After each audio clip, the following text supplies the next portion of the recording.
range of air handling units specifically designed for the ventilation of professional kitchens, Halton completes the technology circle and provides the most efficient solution for all stages of your kitchen ventilation, from collection, discharge of the air to atmosphere, through to providing the cleanest and healthiest replacement air. Supply units with air quality control, draught-free air diffusion, total capture of cooking smoke with the lowest airflows, fire suppression systems, high-efficiency mechanical filtration of grease, automatic filter cleaning, specific filtration for deeper grease and odor control, airflow management for energy optimization, intuitive and unique user interface for all our solutions, monitoring of grease deposits for safe ductwork, recirculation units, and lastly, exhaust units with high-efficiency pollution control and heat recovery. All these stages are required in order to get the most extensive set of benefits from a high-performance kitchen. Energy efficiency, indoor environment quality, controlled emissions, safety.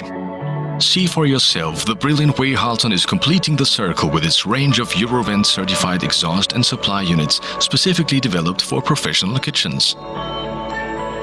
Let's talk first about exhaust units. The third generation of Halton's Polyostop units has never been more at the vanguard of control emission technologies.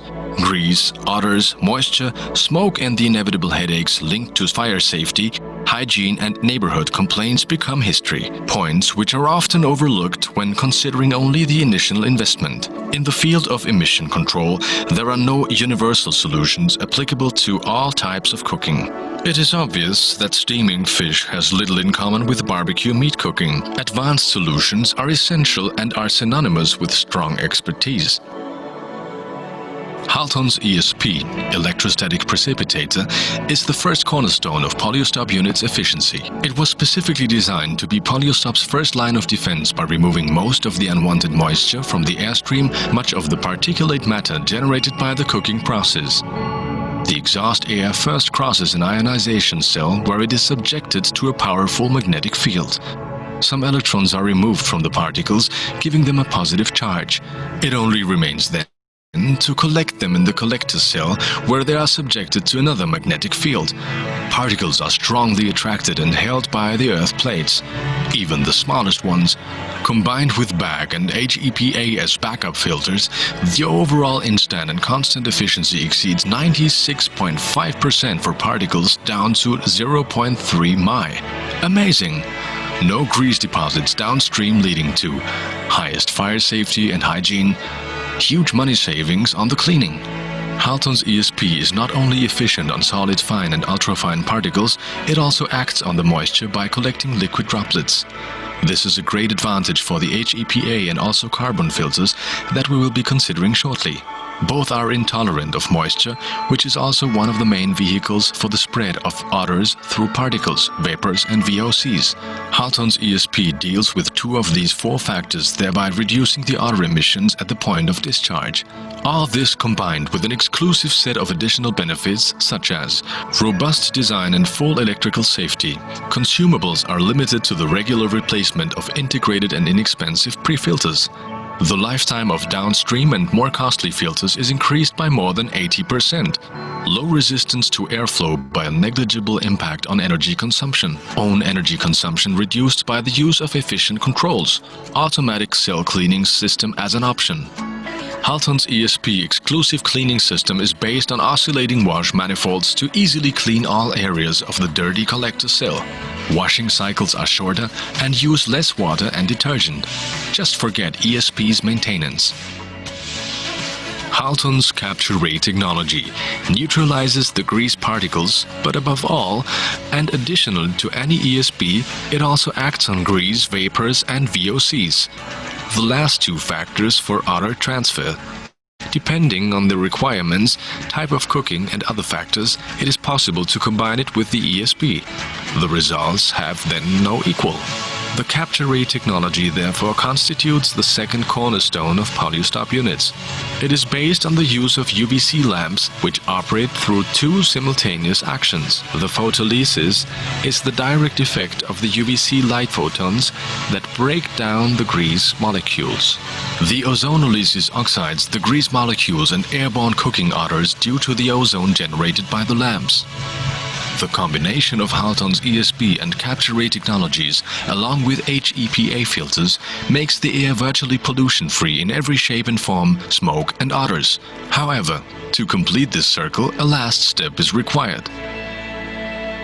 Over an operating day, when not all the equipment is in use, an excess of ozone may be generated by the UVC lamps. NFX classified activated carbon is used to reduce the ozone quantity to under 0.06 ppm in compliance with World Health Organization requirements.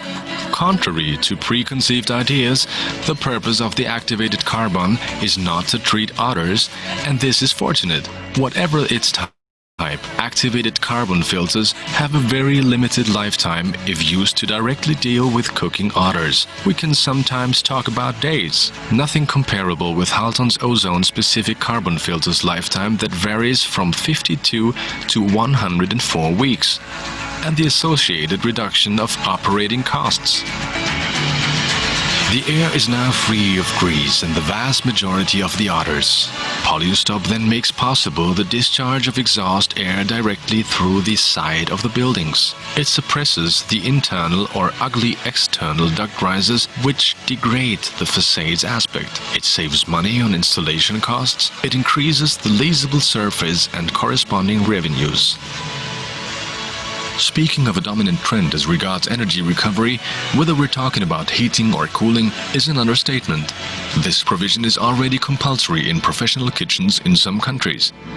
The absence of deposits on the exchanger surfaces facilitates the recovery effectiveness at a constant level over time and to greatly limit heat exchanger maintenance and cleaning costs. Polyostop can be equipped with an energy exchanger to preheat or pre-cool the fresh air or domestic hot water all year. Let's now contemplate an even more energy-efficient combination. Polyostop units are fully compatible with our Marvel technology, which is the most efficient demand-controlled ventilation system. It has the unique ability to adjust the exhaust airflow hood by hood independently and depending on the cooking activities. If just one hood requires more airflow, the others will continue to operate at a lower flow rate. It works the same way with the ventilated ceilings. This innovation generates up to 64% reduction in exhaust airflow rates, leading to massive savings not gained at an expense of the heat recovery. Can we really afford not to combine Polyostop with Marvel? All these technologies are as advanced as the control interface is user-friendly. Actually, just forget them and enjoy the way Halton's touchscreen provides you with the essential information. For example, the money savings you benefit from with the Capture Jet and Marvel technologies, when filters or UV lamps have to be changed, when the system requires maintenance. Behind the scenes, Halton's controls are working for you. Whatever the condition of the filters, you can be sure to get the correct exhaust airflow levels at the right time and the right place. This principle also applies to the supply airflows. Yes, let's now talk about supply air. The Halton Aerolis range of highly efficient air handling units is designed to provide the strongest hygiene requirements inside the professional kitchen. It is not only a question of blowing the air in. Whatever its level, hygiene can rapidly become compromised if a correct balance between supply and exhaust is not kept at all times and in each area of the kitchen. Balance is key to hygiene and prevents air transfers from areas considered as polluted, such as dishwashing, to clean areas. It becomes even more challenging when a DCV system like Marvel is used, as the exhaust airflow rates are constantly adjusted. The supply has to strictly follow the rhythm. To reach that goal, Aerolis units have to be combined with VAV. A very good evening to one and all. First and foremost, thank you for taking time out from your busy schedule. I use you to the panel for today. Mr.Shreesh Thergaonkar is the lead design, architecture and engineering for Reliance Industries Limited. He comes with an overall experience of 32 years. He started his career as the chief architect at Shreesh Thergaonkar Architects, and then he's moved on to Reliance Industries as their lead design for architecture and engineering. Our next panelist for today is Chef Avijit Ghosh. Chef Ghosh is an alumni of the Oberoi School of Hotel Management and has worked with Oberoi Hotels for over 18 years. And the last position that he's held at the Oberoi Hotel is that of an executive pastry chef at the Oberoi, New Delhi. He's trained at the Lenotre Pastry School at Paris and has worked with various chefs around the globe. He's after that, post which he moved to the Leela Palace Hotels and Resorts as their corporate pastry chef, based out of the Leela Palace, Bangalore, overlooking all the Leela hotels. He's currently the brand ambassador for Caliboot Belgium Chocolate Company and is currently working as a chef consultant. Our next panelist, Mr. Puneet Bhatnagar, unfortunately is not able to be with us today due to an emergency. He's the director for Techfour Engineering Solutions Private Limited. Our next panelist is Chef Nabhojit Ghosh. He is an independent culinary and F&B consultant. He believes that food is not for eating energy and sustenance. It is an experience. He is a culinary professional with over 35 years of experience, has his expertise in global cuisine and kitchen setups, has been an executive chef at various hotels of the Oberoi's, Radisson and Taj for over 28 years, has pre-opened hotels and restaurants in all the 3 hotel majors, has an experience of luxury cruise liners back in the USA, has been the corporate chef trainer for both Oberoi OCLD and Taj hotels, where he was in charge for the Taj management training program for the chefs. He's been instrumental in designing, menu planning, relaunching all the restaurants at the Taj Malabar at Cochin and Taj Coromandel in Chennai. Heading 2 verticals as a corporate chef, South India QSR for Vasudev Arigas at Bangalore, designed and opened over 17 plus outlets with a meal capacity of over 25,000 meals, and restaurant formats like Moshe Fine Food in Mumbai and Pune. He's been involved in the creation of successful e-commerce delivery-only business startups like Fresh Menu, and designed created concepts, global cuisine menus, cuisine variants, and operated 22 kitchens in Mumbai, Bangalore, Gurgaon in 1+ year. He's co-founded his own startup on the similar e-commerce food delivery platform with a cloud kitchen, created an Asian cuisine platform, 48 East. This brand represented the cuisine across 48 countries, which constitute the Asian continent. Joined with Swiggy, the leading food aggregator, to create and scale up their private brands as head of culinary innovation, was instrumental in creating menus and concepts for the new age brands like Freshery, Goodness Kitchen, Breakfast Express, The Bowl Company, Homely, and as nationally scaled up brands operating at 115 locations across 14 cities with constant menu innovation. Mr. Sandeep Goel, our next panelist for today, is the founder director of Proion Consultants Private Limited. He's been engaged in building service consulting for over 25 years and also contributes significantly to various disciplines in building service design and in codes. Mr. Sandeep has worked towards the revision of the National Building Code of India in 2005, now the 2016 edition. He has, to his credit, contributed and led in design services of HVAC, plumbing services, electrical services, fire and life safety systems, and sustainability aspects for various projects from tall mixed-use hospitality, healthcare, and other projects in commercial building segments. He's also been a visiting faculty at the SPA New Delhi with over 15 years of contribution towards imparting lectures to young students of master's degree program in building engineering services.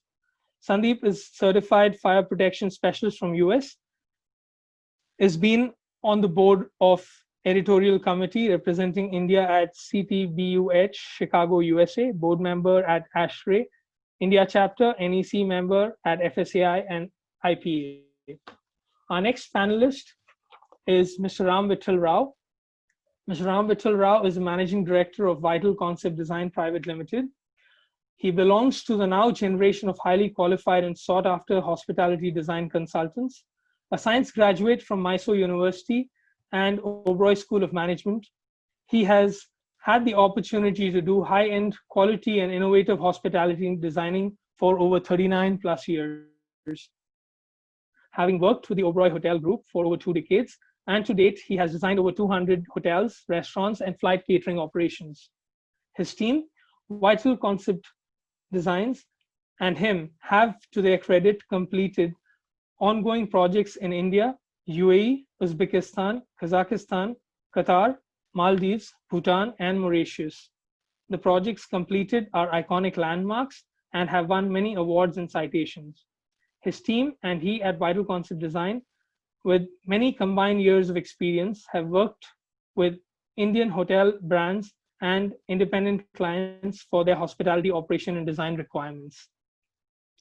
Ram Vittal Rao participates as speaker at many local and international forums and panels related to hospitality spaces. His contributions and knowledge go way beyond the aspect of hospitality facility designing. His passion and dedication for design makes him take keen personal interest in all his projects with an eye for the finest of details that deliver a superlative product. A passionate advocate of environmental sustainability, he works tirelessly to make planet Earth a better place for all the generations to come. And let me introduce myself in a quick one line. I'm Rahool Talwar, Director at Rethink Hospitality Private Limited, and I'll be the moderator for the session today.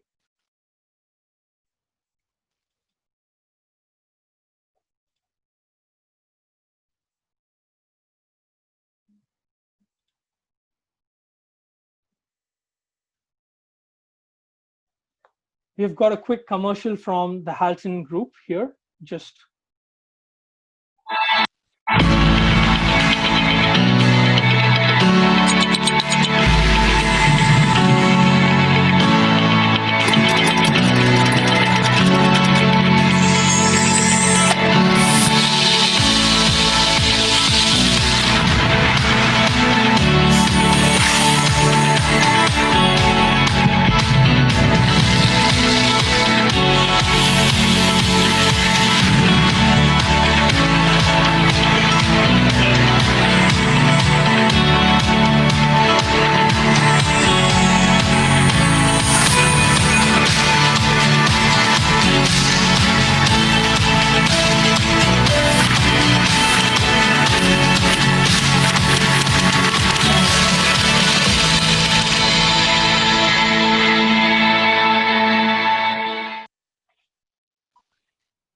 thank you, and let's take you back to the core focus of the topic for today, which is heart of the house.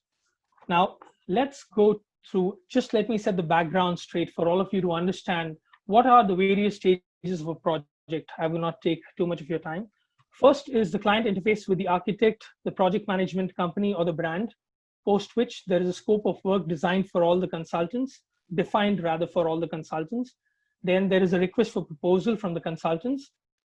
Basis technical evaluation, appointment of technical consultants takes place, and post which we have the concept schematic design, which is prepared. Post the approval of that stage, we go into design development, and we go into the final design and documentation, post which there is a tendering and a techno-commercial evaluation, typically for all projects. And then there are various stages of construction. Here is where the actual construction on the site begins. And then post which, when all the equipments are commissioned, they are further tested and handed over to the operations team or the client's team.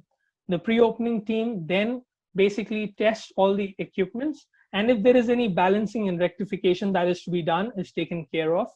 And then they move into a stage of soft or grand opening for the general public. Chef Avijit, may I kindly request you to kindly define the heart of the house area so that we set a background for the discussion for today. Panelists and viewers, welcome to the show. I will quickly take you through the heart of the house areas, the important areas of the touch point we talk about. To begin with is first the employee time office and the security where all the employees check in and check out. And Then the area where the receiving and purchase is the area where we make all the purchases, and receiving is the area where all the vendors bring in the products into the hotel. There are various products like the F&B, linen, engineering, all products are received here. Staff facilities, yes, lockers, changing rooms, cafeterias is an area which is all based near to the main heart of the house areas, and which includes washrooms and everything. And another area is like HR, training, accounts, and other administrative offices where all the back of the house informations and things takes place. Laundry, stores, engineering is again area where and IT infrastructure is included in that area. Kitchen, of course, which includes in-room dining, cold room, dishwash, pot wash, and if you talk about hotel, five-star hotels, they have more kitchens and areas where we do all the cooking and all. And then comes the refuse and reuse. Thank you, Chef. Thank you for giving us a brief background of what are the heart of the house areas that are typically in a hotel facility. Now, let me go to Mr. Shreesh. Mr. Shreesh, I have my first question for you. And going by my first question, it is towards when it comes to greenfield projects, would you recommend a green building, or would you recommend a traditional regular building? Okay, it's a very pertinent question for the times what we are living and what we are going through. Fortunately, the green building design and green building concepts were adopted worldwide about half a century, or rather quarter of a century ago now, and they have been practiced. It has to do to benefit the human race, the people, and the efficiency of every building structure. Needless to say that it helps the environment, it helps the overall hygiene, it helps the humanity to live in a and having a very good lifestyle.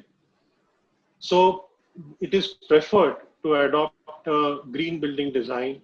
However, having said that, people in the future course of discussion will tell what are the limitations we have, what are the norms we have to follow, and what are the strict standards what are to be implemented right at the concept design stage up to the execution stage. That also says that we have to be very careful in during the construction stage also with respect to disposal of construction waste, disposal of hazardous waste, disposal of biomedical waste in case of hospitals and healthcare facilities, etc. So yes, in the long run, if implemented meticulously, if implemented with certain conscious effort, yes, green building is always preferred, wherein we also definitely we achieve energy savings and power saving along with overall health of the society. Yeah. Does this come at a cost of green building versus a regular building? Is there a percentage cost differential that you could peg in terms of a percentage? It's very difficult. It depends on the function of a building for which it is designed for. For example, if you take a healthcare facility or a food industry, the norms and the percentages are varying from a normal commercial or office building we call, or even the average we should have a ballpark figure of about, they come with a price, sure, nothing comes cost part of it, yes, but normally the variance could be around as a 60-40, 60 towards the higher side of the cost required than a normal building. Sure, sir. Thank you so much for that. And when it comes to employee well-being, what are the factors that are to be kept in mind from a design thinking perspective? As you know, the employees work for long hours in such facilities. So what are the things that are to be kept in mind? It's a very wonderful question. I have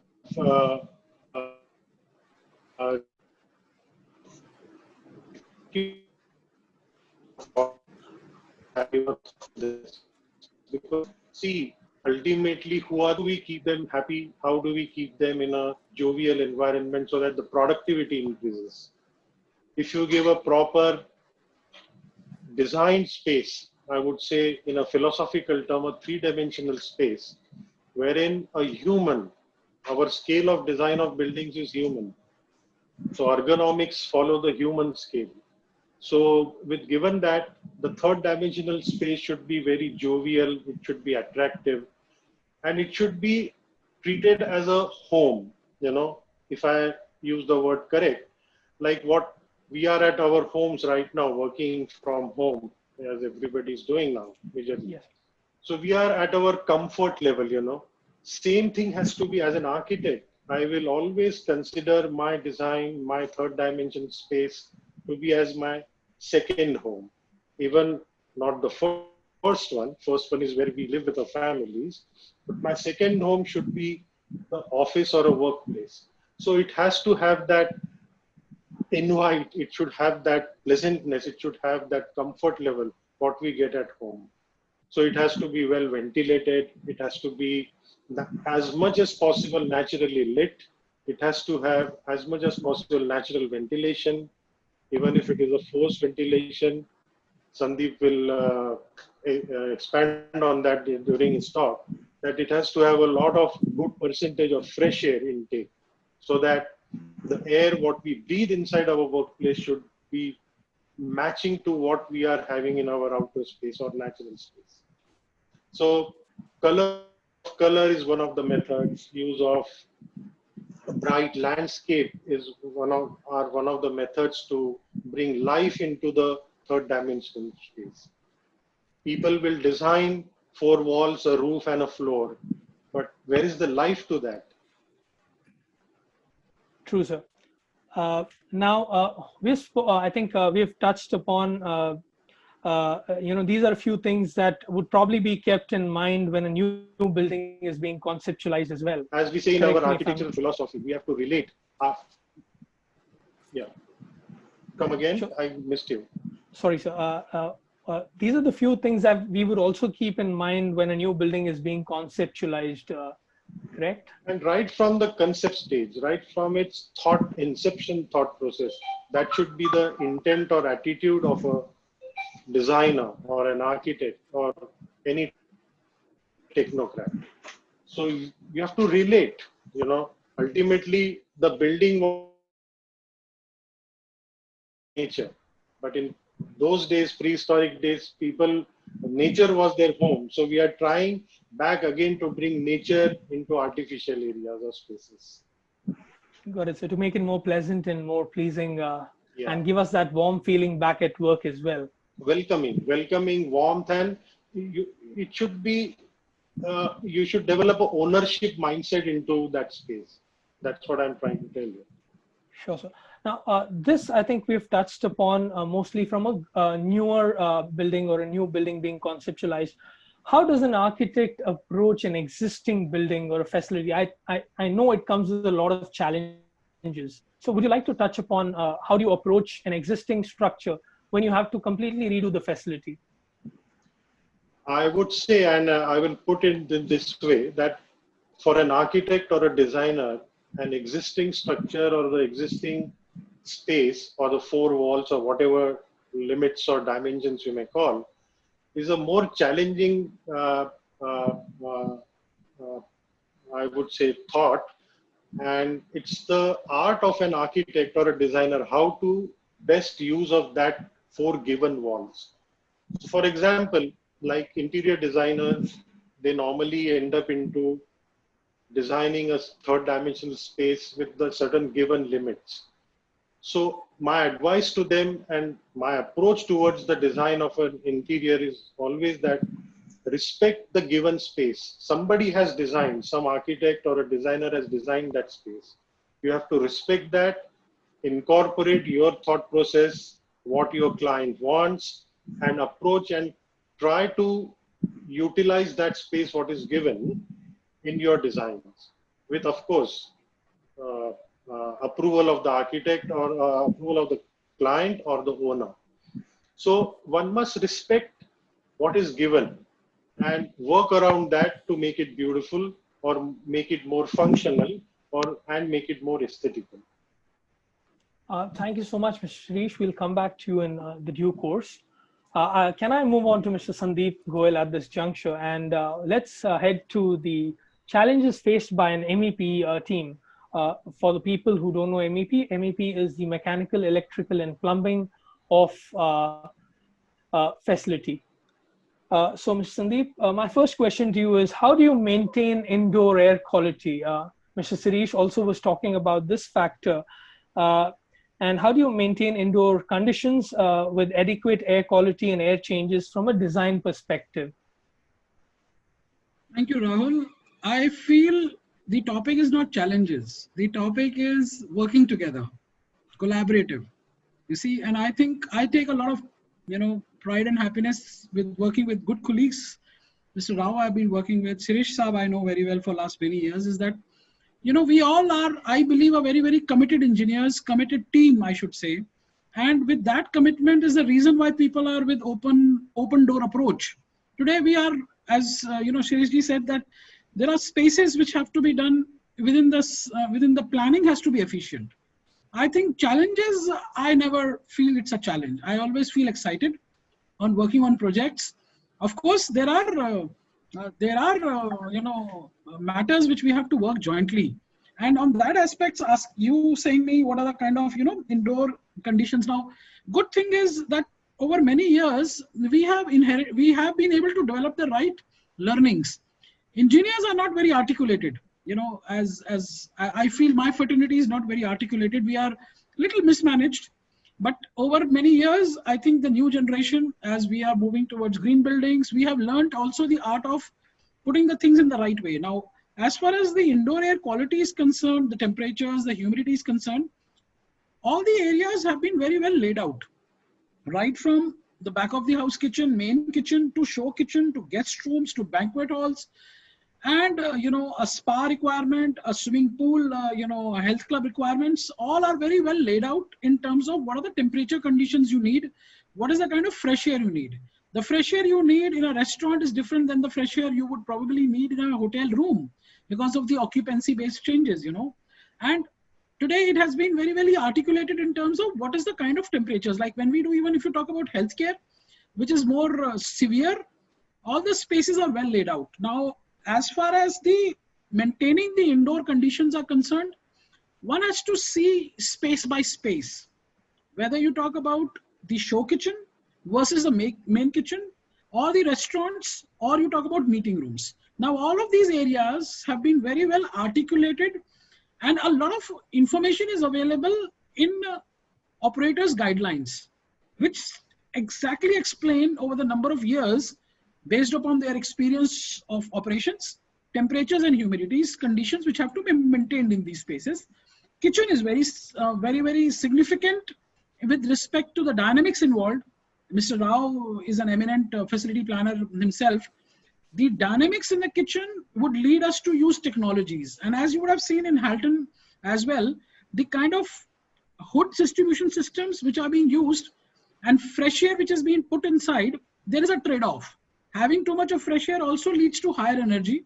Lesser of fresh air also leads to poor air quality. The PM 2.5, the PM 10 have all been very well established. I feel engineers should work on a matrix space by space and consider these areas for maintaining the requirements based upon which the equipment selections have to be made. It has to be a checkbox approach for space by space. I cannot tell you what kind of systems you have to provide for all of these facilities in one slide. They have to be done space by space with respect to the equipment selections. Now, coming over to the engineering bit, how important is preventive maintenance from an overall MEP perspective? Well, you see, preventive maintenance is as important as for you and me when we go for our executive health checkup. If we all believe that we have to be doing well in our day-to-day lives, the same approach we have to maintain even for our MEP services. Today, we have BMS systems which we have got systems which can tell the lifespan of the operations of a certain equipment. And preventive maintenance is very essential to eliminate last minute breakdowns, which can lead to a lot of problems relating to the functions for which these systems have been provided. We have means and ways by which we clock the number of hours a certain facility, a certain system has been worked. We know from the manufacturing process how long will this equipment last under a given conditions. And once we see that the equipment lifespan versus the operational hours are nearing to each other, we are able to put in field devices to check the performance of the system. The preventive maintenance have to be done well in time before the breakdown of such system happens during the normal operation. So preventive maintenance is very important, equivalent to your and my executive health checkup.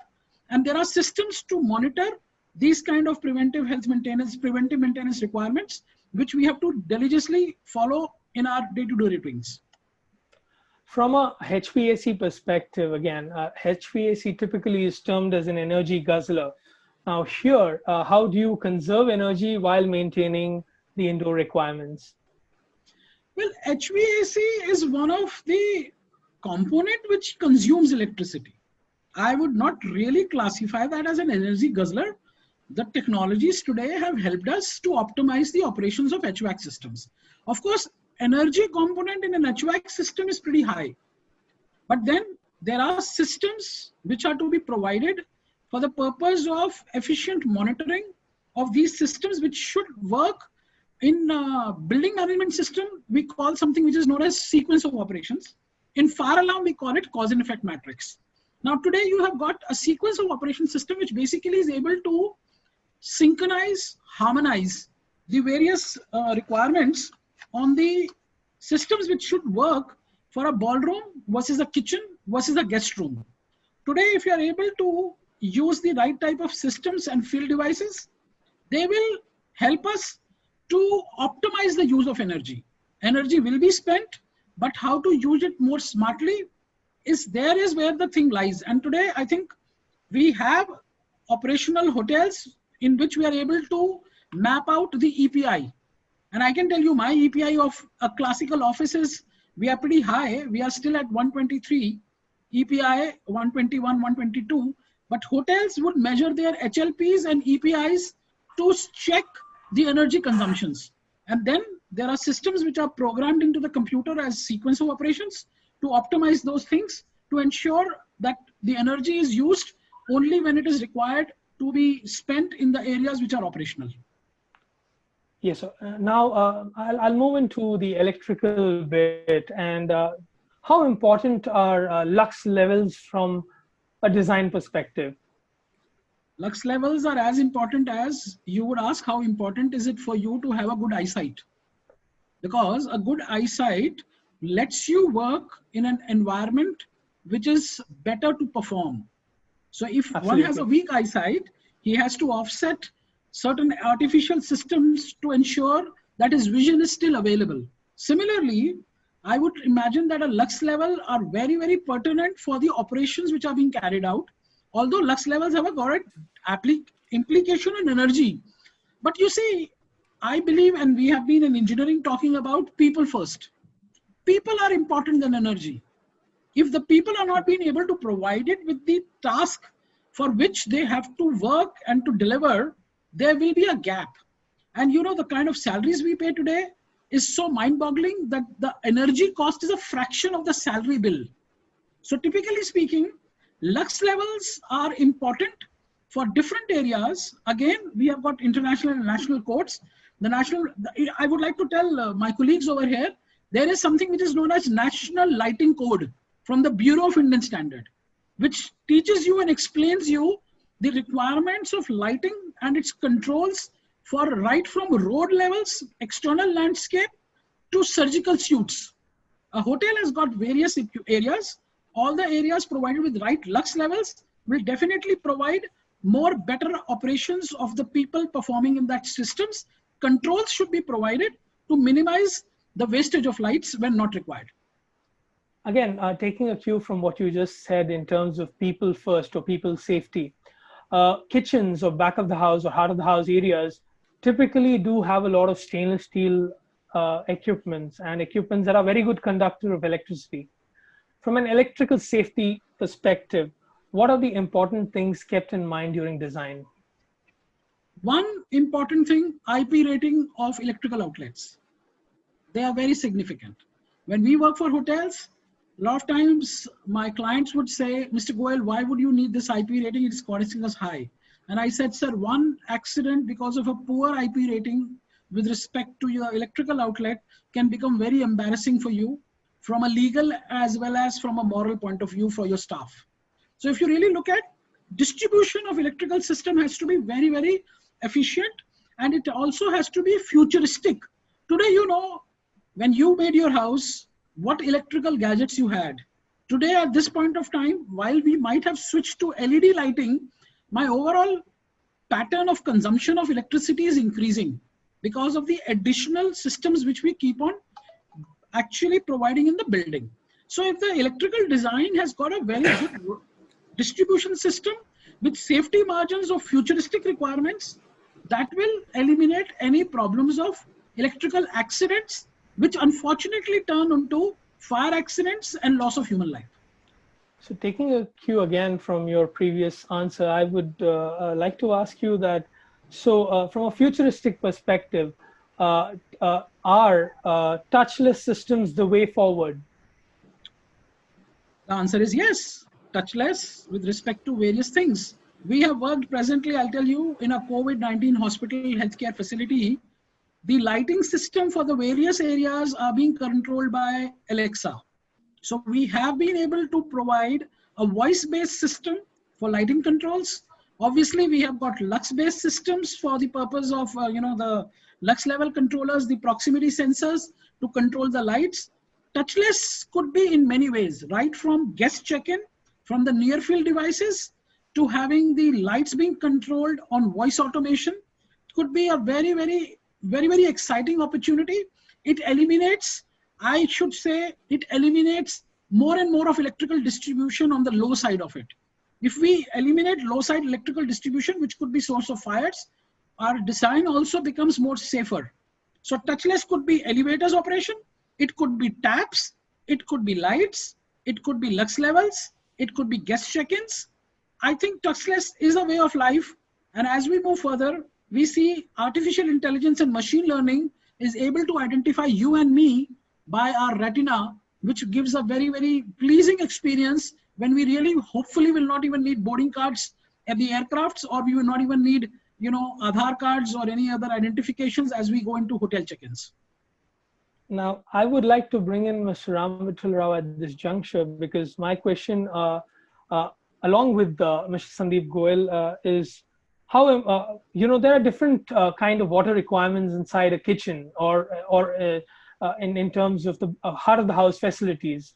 So be it heart of the house facilities or guest areas. Now, we definitely have a lot of different types of water requirement. How do you cater to those from a holistic perspective?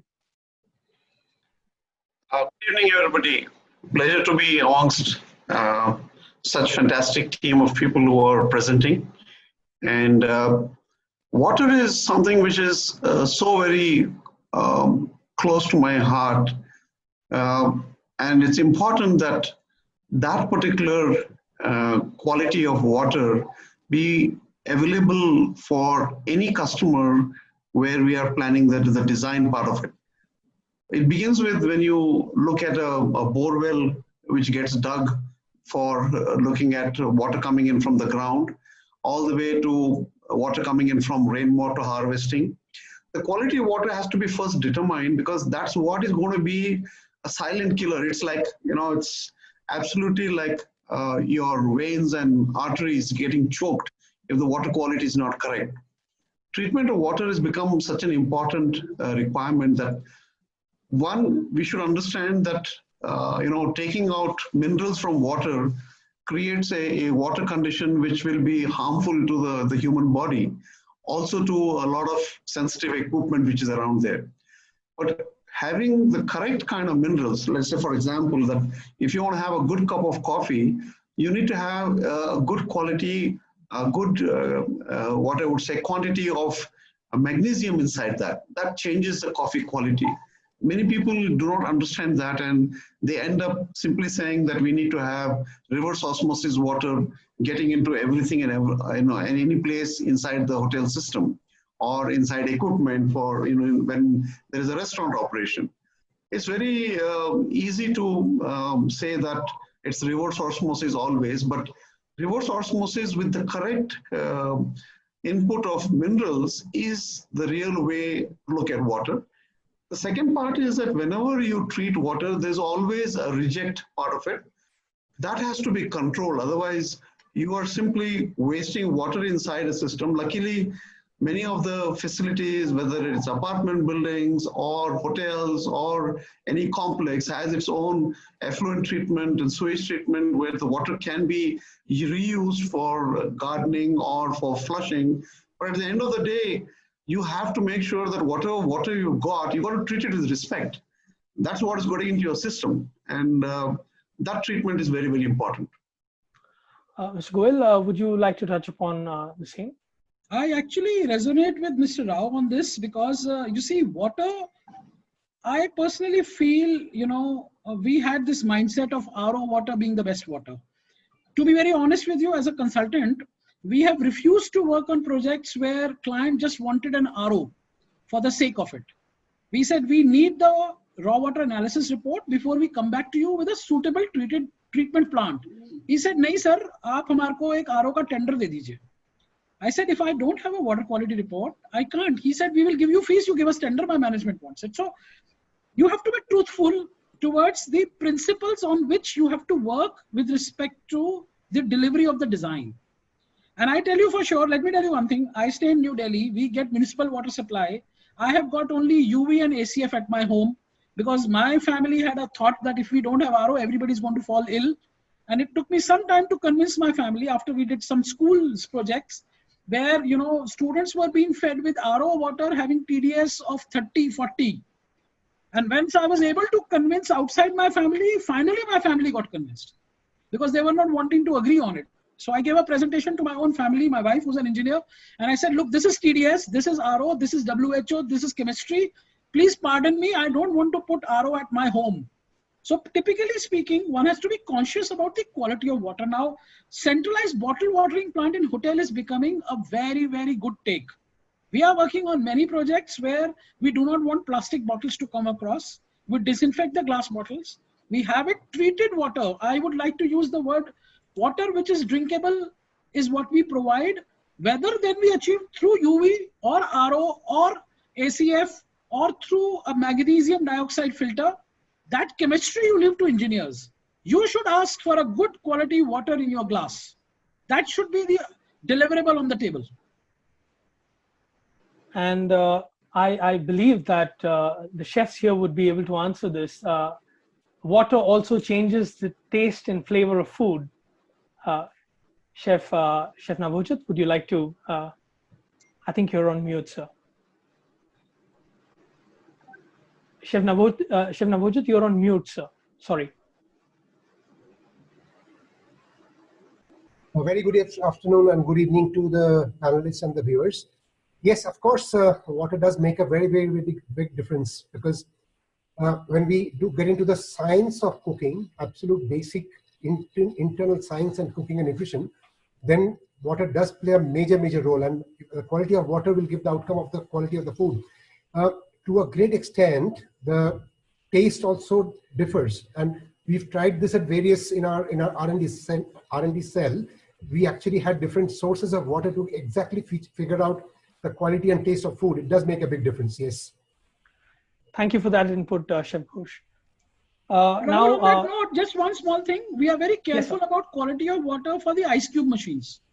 And there my chefs would tell us the exact quality. We do a second stage treatment specifically for the ice cube because they should look nice, crystal. So that's how, the quality of water in the kitchen becomes that very important.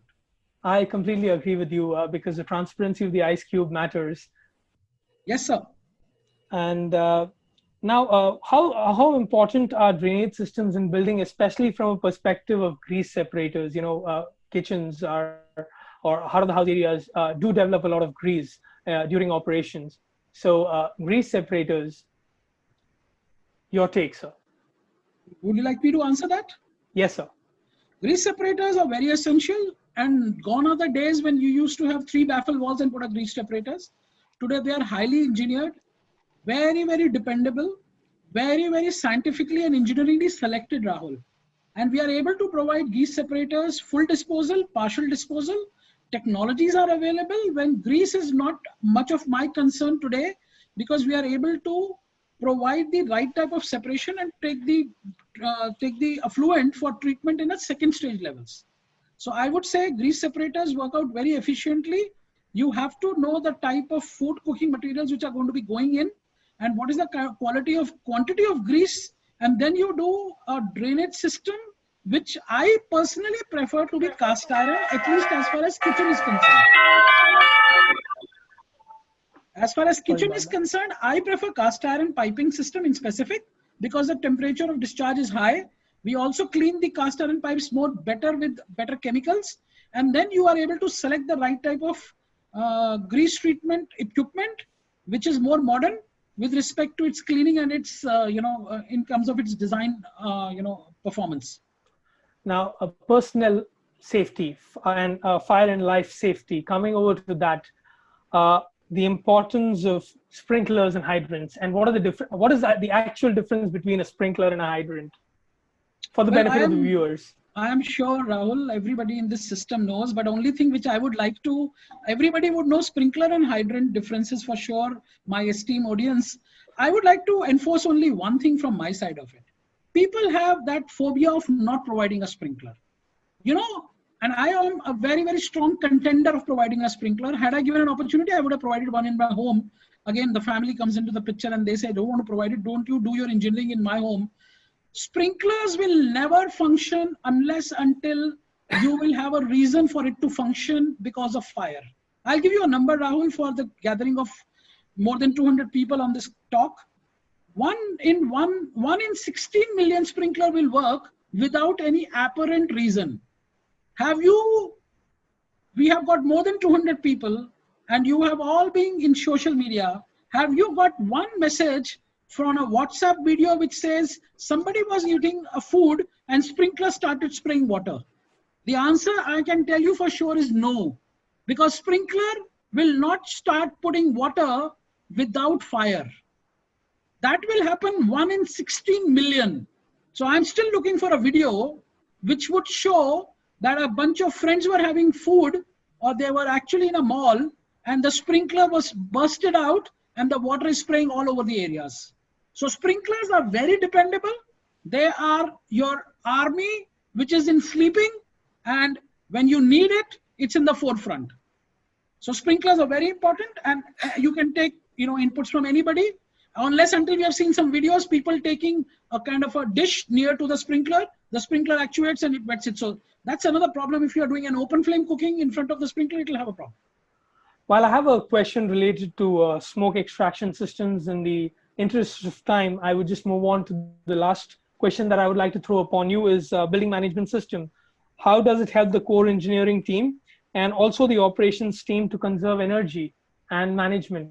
I think even Mr. Shreesh could give his I definitely take this as my last question, Rahul. I think yes, I would like our senior colleagues to also participate further. So ending my conversation on this feedback, I would like to talk about smoke, which you touched upon. IBMS, everybody is very, very thorough. We have a group of people who are experts in IBMS at their end. Now, let me tell you something about smoke. Smoke, we have got an emotional talk. More people get killed up by smoke than fire. All that happens. My point is, what is it that is to be done to make sure that we are safe from smoke? The answer to that is understand what spaces require what kind of systems to be provided. You cannot have one size fit all. Smoke mitigation system for an auditorium is different than that of a guest room. And that of a guest room is different than that of a banquet hall. So typically speaking, the National Building Code has now regularized the requirement of smoke extraction systems for guest rooms and sleeping accommodations, which are places where people are sleeping. Do you know why is the rating of a fire door on a hotel guest room is 30 minutes? Because you expect the fire to be in the room, and for it not to come out, you put a fire door of 30 minutes. Similarly, it takes time for the people in the sleeping accommodation to reach to the staircases. Now that is a significant time which takes, and for that time, by the time you wake up and you come out in the staircase, smoke has to be exhausted from the corridors. And that is what the National Building Code has done. We are yet not asking smoke mitigation for banquet halls and for large public areas, which we can have a separate session. But that's where the code is moving towards specific requirements for specific areas. Car parking versus basements versus banquet halls versus guest rooms have got different types of smoke mitigation requirements. Sure, sir. Mr. Shreesh, would you like to say something on this, on the IBMS part? Just a quick one-liner. It's a need of the hour, to be very honest with you. As we spoke in my opening remarks, that you asked me about the green building. So IBMS plays a very important role in controlling and conserving energy, which is the first and foremost, or I would say the primary factor of a green building or a LEED certified building. So energy conservation, it helps. It helps in evacuation of occupants very quickly. It automatically, gives the passages of escapes and helps in energy conservation also. So it's, for us as architects, it's part of our design and it's part of our design element in itself now. Got it, sir. Thank you so much for your inputs here. Now, coming over to Mr. Vittal Rao, sir, your expertise, the heart of the house in terms of, so space is always at a premium. We always know that whether it's a large hotel or a resort property, space comes at a premium. What kind of efficient technologies can be used to save space without compromising the outputs? So I think you're on mute. Sorry. The space which is basically made available most of the time for consultants like us to put designs in place must understand that spaces like the kitchens, the laundries, store areas, employee facilities, the density of equipment, the density of people is so very high. If you look at the kitchen part of it, a piece of equipment is provided with electricity, with water, with drain, exhaust. So you must understand that each one of them is a kind of a station which prepares the chef to be very efficient, prepares the employees to perform, and that is what actually happens. And these spaces need to be such that, you know, the pre-preparation, the food production, the warewashing, they all have to be all contained, because it is not just food which, the raw material which comes inside, it has to be prepared such that the chef can use it to cook and then make a presentation to the customer, which allows the person to enjoy the food, to have a specific kind of a taste for that particular food. And then you need to bring that dirty plate back inside the kitchen. So space, if not provided, crowds up the entry exits, crowds up the corridor, and thus, is very, very detrimental to the entire operation.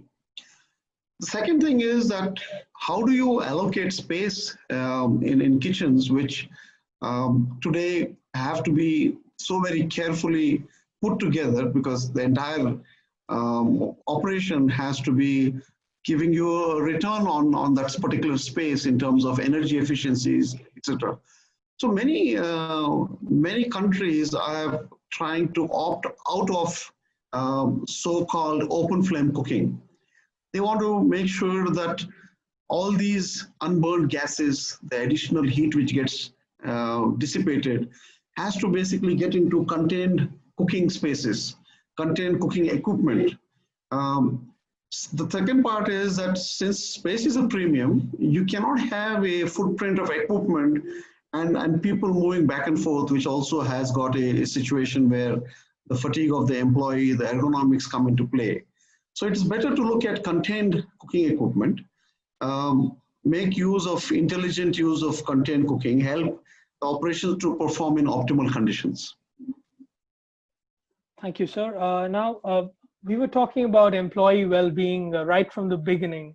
And from the perspective of international benchmarks in India, do you see that the employee well-being in terms of the key spaces, whether it's changing rooms, whether it's dining spaces, actual locations of work, are we at par with the international benchmarks?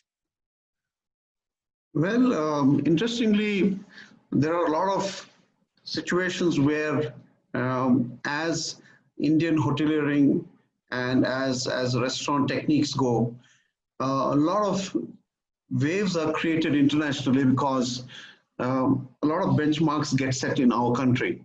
There are a lot of so-called impossible situations where have to be overcome. It's not always a very easy situation for you to get proper electricity, proper water, we have different kinds of environment in terms of the climates in different parts of the country. So how do you adapt to new benchmarks? So the employees are the first and the lasting impression that a customer comes into contact with, okay? So we have to make sure that whether it's the current scenario or otherwise, employees must be provided with safe and healthy environments to function. And as my friend Sandeep pointed out, it's important that such environments are created. And as Shreesh also said, that you have to make sure that the building becomes a second home. You have to make sure that you get the best out of that employee there. Proper space allocation in the designing and planning stage should have comfort conditions related to ventilation, lighting, public health engineering, and should never be compromised on. The consultant who gets involved in this must stand for that which is the most important priority. If that is not there, what happens is the customer has got a sad-looking employee giving him food. It's prepared in a space which does not have good ideal conditions. And at the end of the day, the customer says, look, I'm not going to ever go back there. Improper ergonomics at workspaces would create situations for the employees to not perform. And that's what is going to be something which we as designers have to understand to make sure that our designs always incorporate these. Benchmarks which get set have to happen with our own design parameters. They can always be taken as a learning into the next project wherever you can. So technically, thumb rules need not really be something which you got to rely on. Every experience has to be understood that that is what is going to be perhaps best fit for that situation. And it's not that you can just simply copy paste it to another project. It doesn't work like that. Now, you've also answered the next question that I had in mind in terms of revisiting the ratios. Now, coming over to adaptation of new technologies, for example, I'll just give a wonderful example of a combi oven. It's a new technology inside a kitchen. Not everybody is used to the touch screen and things like that.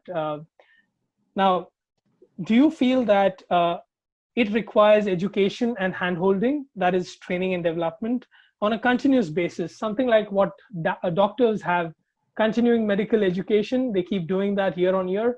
Do you think that something like this needs to be coming into play even in hotels?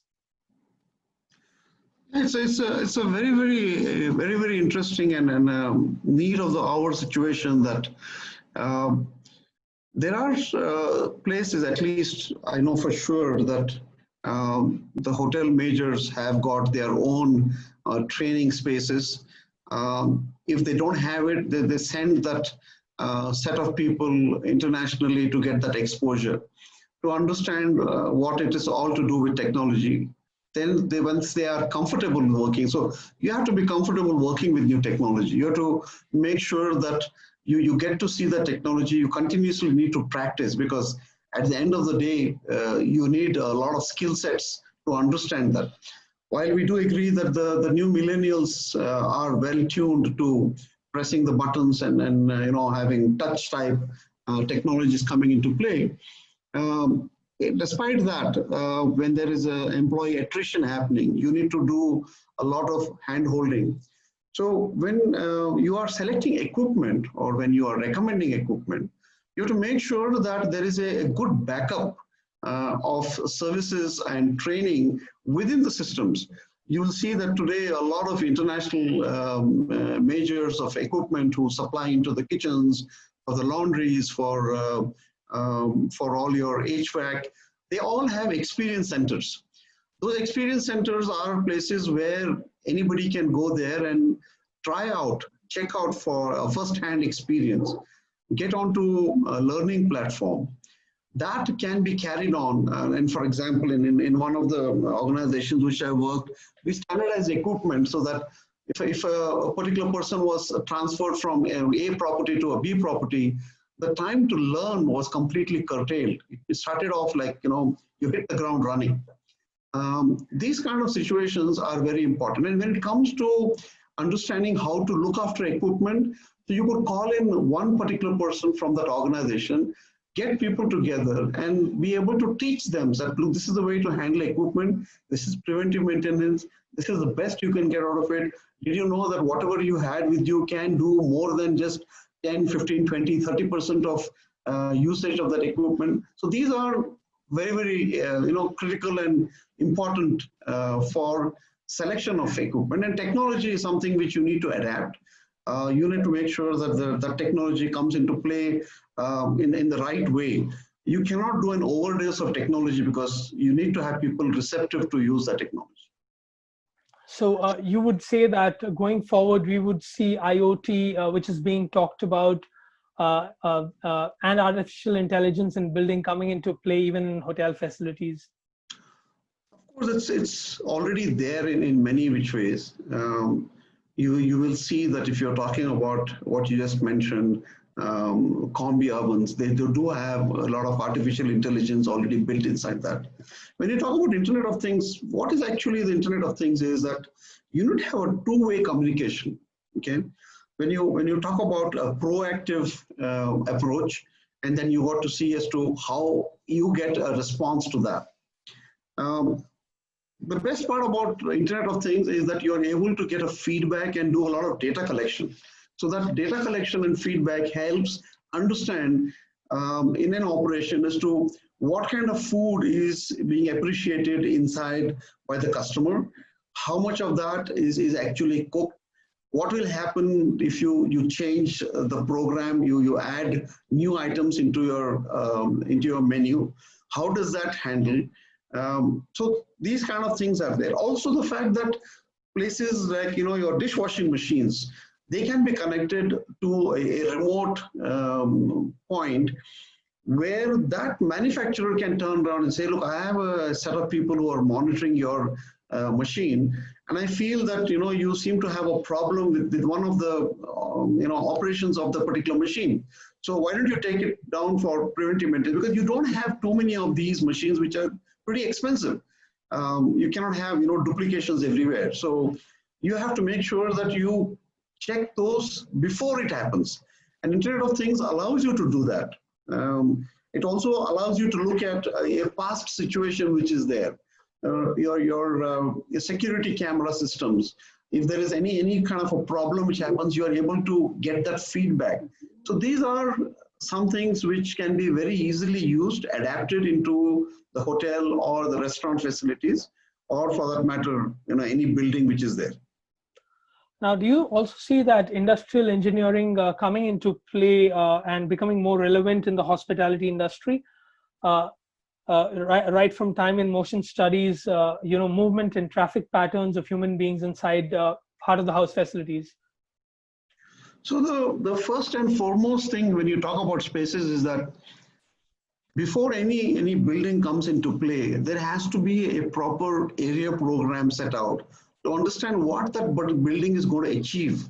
Okay, how is it that you want to take those areas and position them within that building?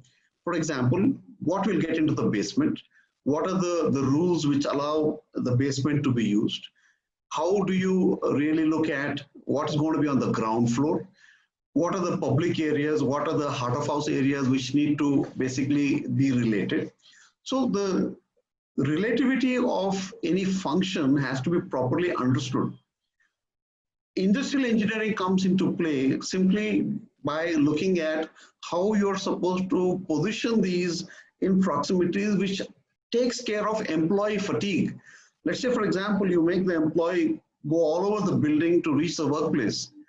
That person is not going to perform. What is important for you is to make sure that the person performs. Why should the person be staying in the facility for longer hours if the person is able to finish the work efficiently, since you are giving them the best possible conditions to work in? So when you talk about a seamless approaches to building, you have to make sure that the building design which is there follows a pattern of areas, and make sure that the industrial engineering comes into play because of the fact that you're looking at the shortest possible time to do the best possible work. That becomes a very critical requirement. So again, coming over to energy conservation, using efficient equipment would definitely have budget implications, whether it's a capex or an opex. How do you convince the clients and operator to implement these in their existing and newer projects, which typically you and I face on a day-to-day basis? See, the first primary requirement of a consultant is that the consultant is being hired to do a lot of value add to the entire system. Instead of the client going and just buying things off the shelf and physically say that I have a place which works, the consultant's expertise, the domain expertise lies in the fact that there can be a lot of value add done into that entire process which is there. So every building has got processes which have to be put in place, and budgets have to be looked at. And then what happens is that when you look at a budget which is going to be created, it has to be understood as to what that particular space is supposed to perform.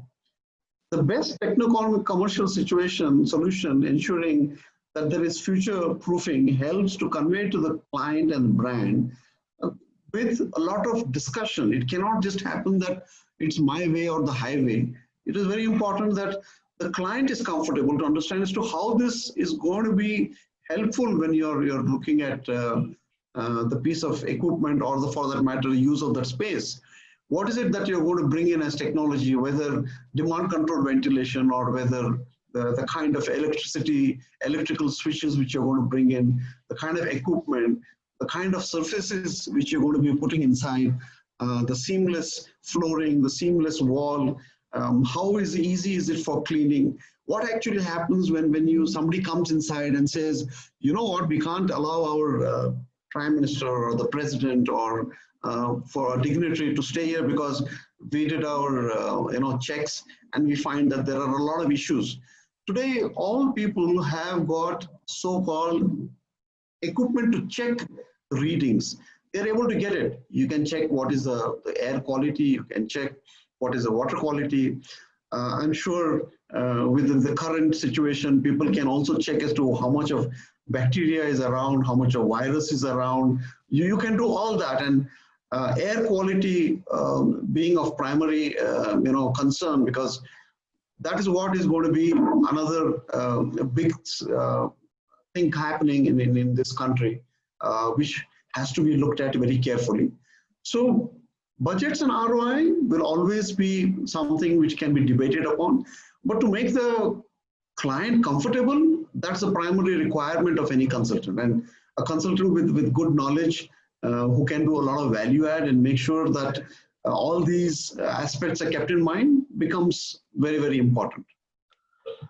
My last question to you in terms of global benchmarks. Do you see India following global benchmarks or we setting standards for global benchmark? See, global benchmarks are something which can be used as a stepping stone. It can be a platform.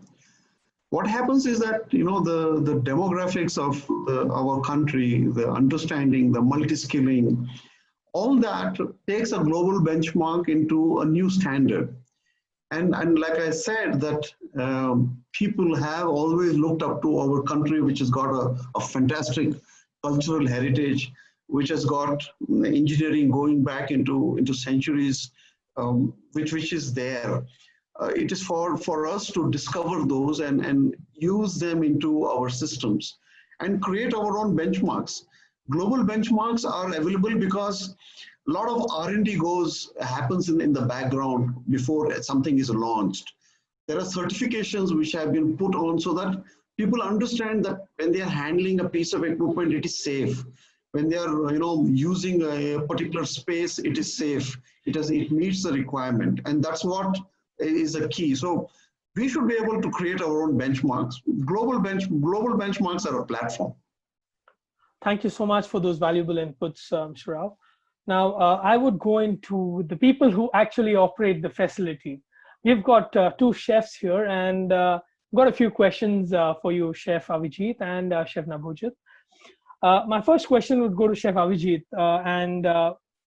is the current supply chain in India robust to support outsourcing or things like just-in-time?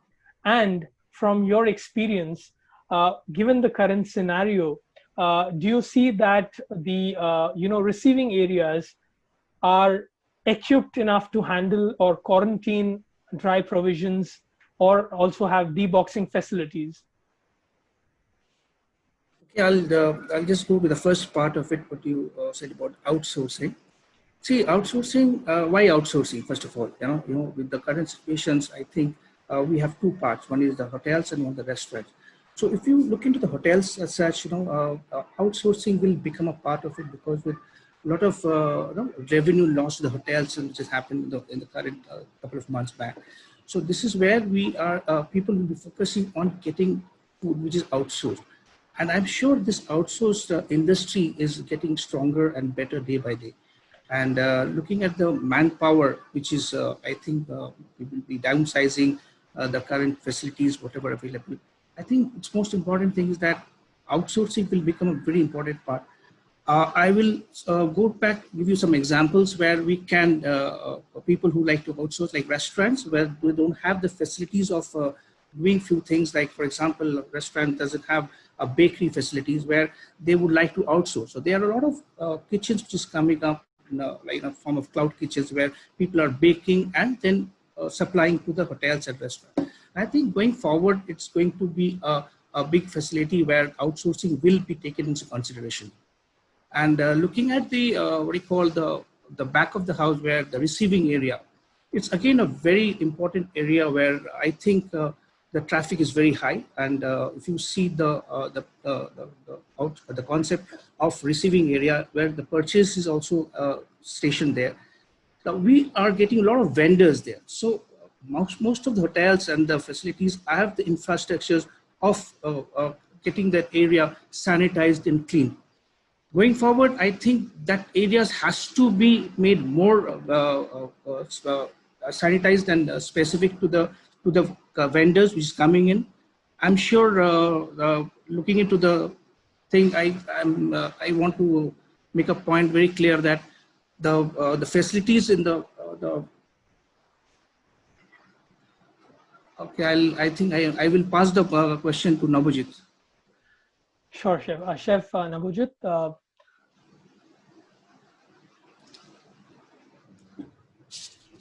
Chef Nabhojit. As regards to the back areas, and etc., what Chef Avijit is talking about is a sterile area, but we are talking of a sanitizing sterile. Now, there are two different angles to it. One, we are looking at the facilities of food production, kitchen areas, which is in a organized sector, which typically are the hotels and the high-end restaurants. If we take the whole bandwidth, the gamut of F&B industry across the country, these take about a very small percentage. The majority of the percentage are the standalone restaurants which do not have this kind of facility available. So they have to be very, very clear about the way they look at things, especially with the new normal that we are talking about. Here, that area has to be demarcated very clearly that vendors are not accessible over there. Vendors will come, drop off and go off. And the restaurant staff, the receiving people and the back-end admin staff will just take over from there and ensure things are as per the SOPs devised. So back of the house, this part of facility has to be very, very clearly defined. So in terms of a room for buffer, do you see adaptability also coming into play? Just let me just give you an example of the current scenario. Are existing facilities, oriented towards delivery business? Because now we see that a lot of people are opting for deliveries. Are the existing or current facilities more focused, or do they even have a dedicated space for delivery? Okay, here let me just put forward. Now, delivery is the kitchen is basically what we usually had is for operating a kitchen to a restaurant, and the delivery-oriented kitchens, which typically gets branded as a separate kitchen, which is a cloud kitchen or a ghost kitchen or a dark kitchen, various names across the globe. Now, this is definitely differently designed. So obviously, the food may be the same, but the process of getting the food prepared to order and then pushing it out is slightly different to as much as operating a restaurant kitchen. So here, in the current situation, when all these restaurant operators, whether it's in the hotel or whether it's in the standalone restaurants, they all see a kind of a challenge in terms of orders coming in, restaurant revenues coming in. So they have to co-opt for a takeaway or a delivery. So existing facility needs to be revisited, and the kitchen areas to repurpose for the basic operation to be adapted to the delivery and the takeaway format. So kitchens, if you look at a typical restaurant kitchen, whether it's in the hotel or in a established restaurant, they will not have this existing. So we have to work around with the help of the team of designers and the engineers and architects we have, just to create space. You don't have to I don't think we didn't have major changes to be done, but tweaking of the whole thing can easily be adapted, and thereby coming up to a different workflow, and that workflow to be incorporated into it. Sure, Chef. Now, social distancing, which is now coming into play. So do you see social distancing in kitchens? Let me ask you a very frank question, Chef Avijit. Do you see that social distancing is 6 feet distancing between chefs? Is it physically possible or operationally possible? If you say operationally, it is not very possible, because we work as a team, and in the back of the house we need a lot of people to cook food, and then and when you see any kind of facilities, whether it's banqueting, whether it's kitchen, whether it's pastry kitchen, and our main kitchen, we have a lot of people working there. Yes, social distancings are in place. We have to follow the norm. That is the new norms. But yes, keeping yourself covered, like for example, wearing gloves, wearing masks, and keeping yourself completely hygienic, and the areas has to be kept sanitized all the time. I think social distancing will be adaptable, but it will be difficult. But that's what I feel, that people should be well kept themselves with covered with mask and everything, so that we can have a hygienic atmosphere and keep our guests safe. Sure, Chef.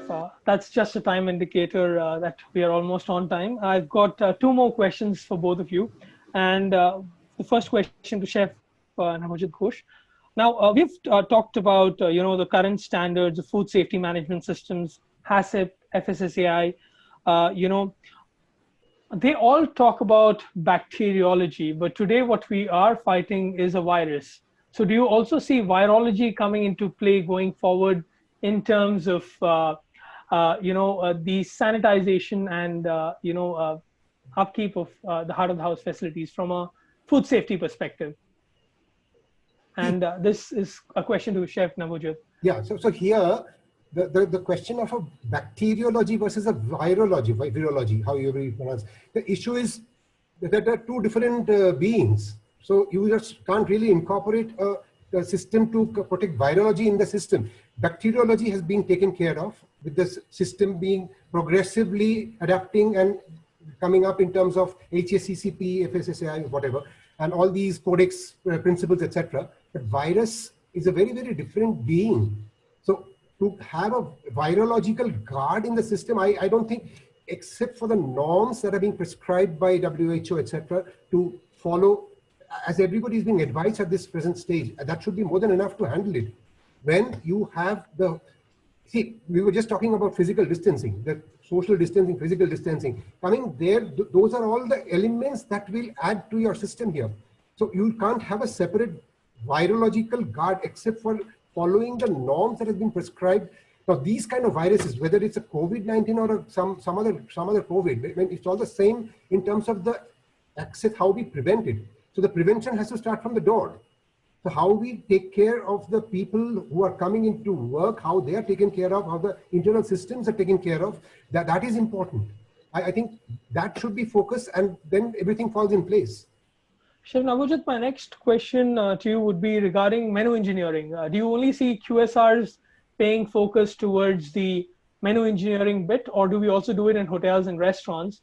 That would be my first question. And the second question is, do you see the size of menus coming down to one pages or table d'hôte menus, keeping the menu engineering in mind, and also the revisiting of regional cuisines?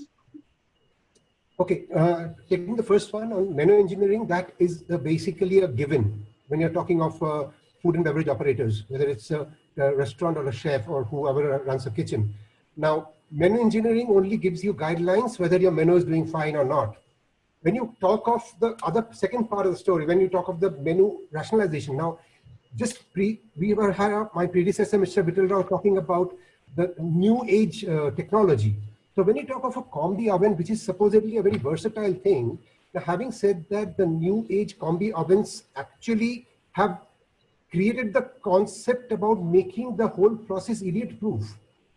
Though there is an element of training required to run it, but with the age, the advancement of the technology, all the operator has to do is to feed in the recipe and do it. For example, I'm supposed to make steamed rice in the microwave oven, or I have to make idlis.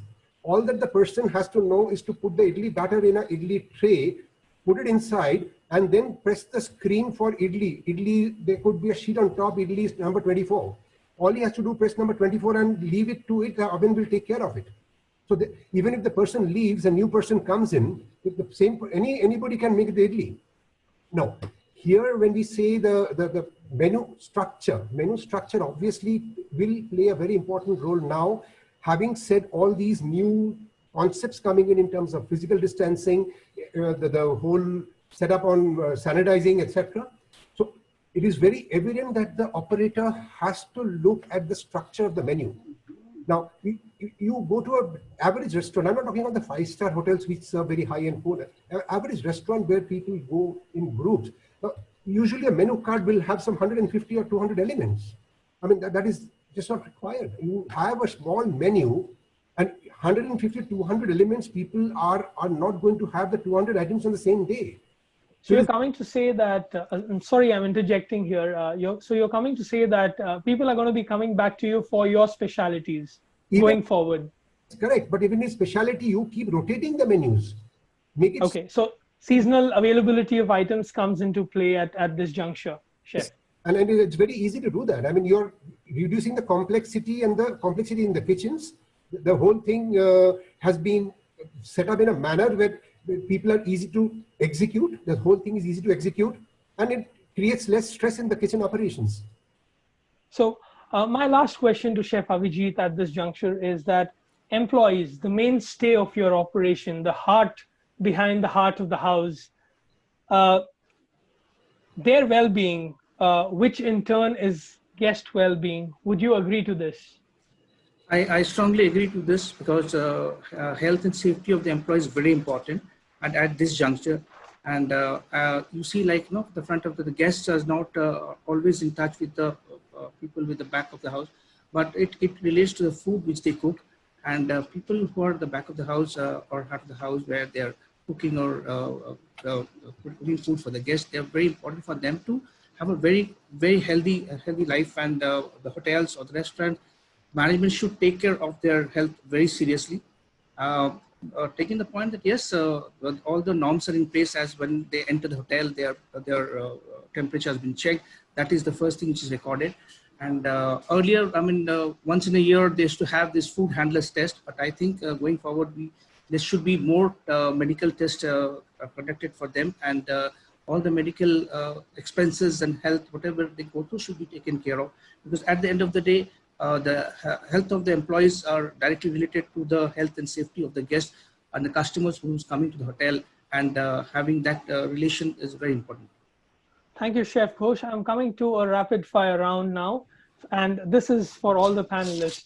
Now, way forward from an architectural perspective, Mr. Shreesh, what would you say is the way forward, keeping the current scenario in mind?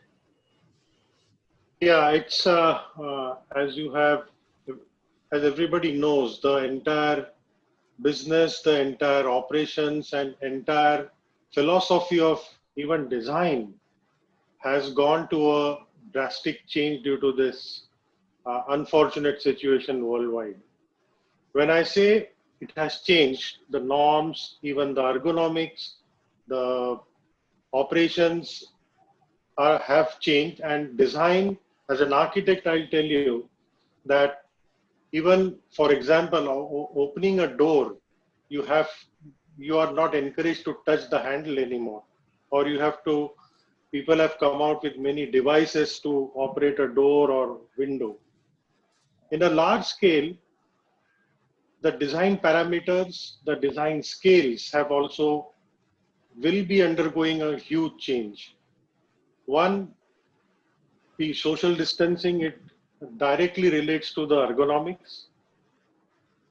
The scale of the floor, even in case of the topic what we are, when I design a restaurant, I have to design certain barricades, certain divisions, certain distances have to be followed, which earlier the circulation space was say X% of the seating capacity. It has gone way beyond. For example, a transition space between the two tables was earlier minimum 1.2 meters to 1.5 meters. It has gone to 1.6. And who knows, with the new developments, it can further increase. So that means the efficiency of the space where, say, for example, a 50 people restaurant is designed, the requirement, if you want to design a 50-seater restaurant, the space will go more. It will not be the case that one person, say 100 square foot per person multiplied by 50 will give you the space. It's no more now. So the paradigm. So you're saying that the ratios are going to be revisited once and for all. Absolutely, because you require distances, you require certain. You have come to certain limits. You have certain limitations now. So we as architects or designers and team with professionals like you all need to think very cautiously and develop certain rules and norms, and which can be populated and sold to various clients. Because the spaces, spaces are costly, spaces are at premium. But yes, we have to revisit our business plans also. So architecture relates to design, not only design, but ultimately the requirement and the business of the client. It will go tremendous change. Thank you, Mr. Shreesh. Coming over to the MEP bit, Mr. Goel, one single line in terms of the way forward, if you could just sum it up. Sorry, sir, you're on mute. Thank you, Rahul. I have only two things to say over here. Is the golden way to go about it is SOPs and demand control. When you have the right SOPs, you are able to maintain the things in a checkbox arrangement. I'm an engineer. I love checkbox.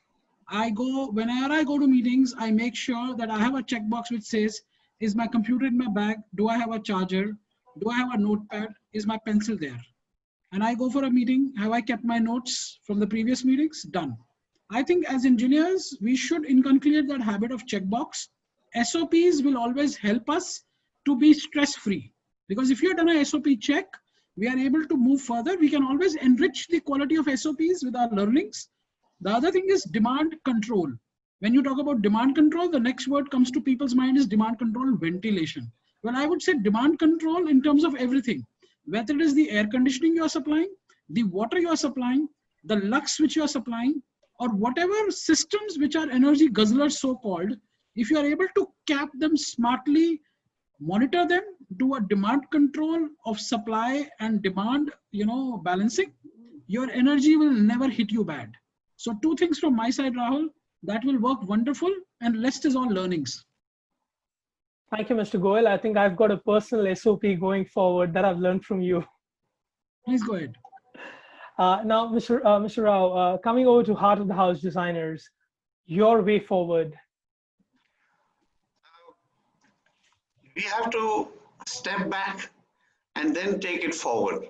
So the step back would be to make sure that all what you have designed has to get into the new parameters.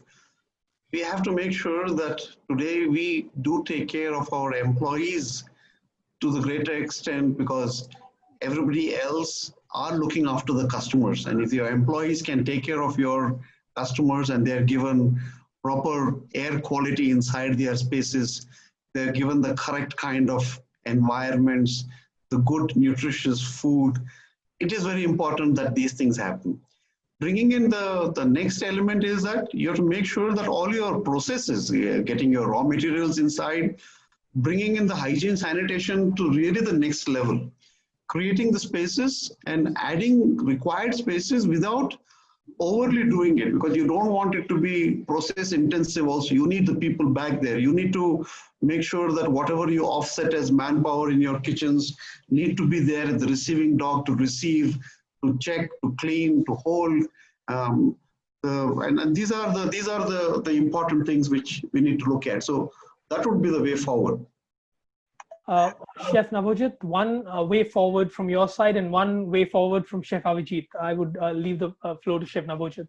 Okay, a quick one in terms of the existing restaurants, kitchens, relook and repurpose the kitchen in terms of setting up the facility for a takeaway or a delivery, which is not part of it because you need to add the revenue, which is not coming by. And obviously, we have to continue on that saying, take inputs in terms of restructuring the kitchen in terms of technology so that you are able to rationalize the menu, increasing throughput. And Chef Avijit? Adding on, looking at the current situation, I think the number one consideration will be the health and safety of our guests, our esteemed customers, which translates into the hygiene and sanitation of the hotel. Secondly, I think guests today want to see the physical evidence of the health and safety which is being followed in the front of the house. You see a lot of videos at the front of the house, guests checking in and all the areas are being sanitized. But similarly, the guest wants to have evidence what is happening at the back of the house. And obviously, all the restaurants and hotels follow the highest standard of FSSAI, HACCP, and ISO. But I think the norms should be made more stringent, so that the guests are comfortable and they are fearlessly coming to the hotel and enjoying themselves. Now, in the interest of time, I'm going to be telling all our viewers and our panelists have put forward a very interesting key takeaway document that we would probably be sharing. And in the interest of time, I'm going to be skipping this session for everybody. Now, I would like to introduce the Halton team who have been kind enough to sponsor this session. Mr. Arun Bish is the country manager for Halton, followed by Mr. Lakshmikant Haldaway, who heads the Western region, and Mr. Yogesh Nagaraj.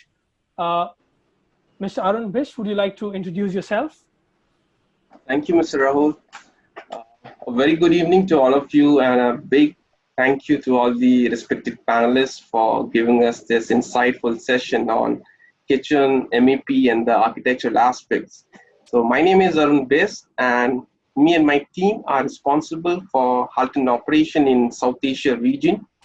Halton as a group, our mission is enabling well-being in demanding indoor environment, which is even more relevant and vibrant than ever. We have few different business verticals such as Halton Indoor, Halton Marine, and Halton Food Service. As a food service division, we provide commercial kitchen ventilation solutions for professional kitchens and restaurant applications. And we also provide solutions for outdoor and indoor air treatment. So we have 10 factories across the globe. And when we talk about India, we are present in 3 cities such as Delhi, Bangalore, and Mumbai. So our products, they come from either from Malaysia or from our German factory. So if you have any queries, any questions, or any information you require with respect to commercial kitchen ventilation, please feel free to get in touch with us via email, or you can visit our website, halton.com. Thank you. Thank you, Mr. Avijit. Thank you for a quick introduction of your company. We would now move on to the question and answer session.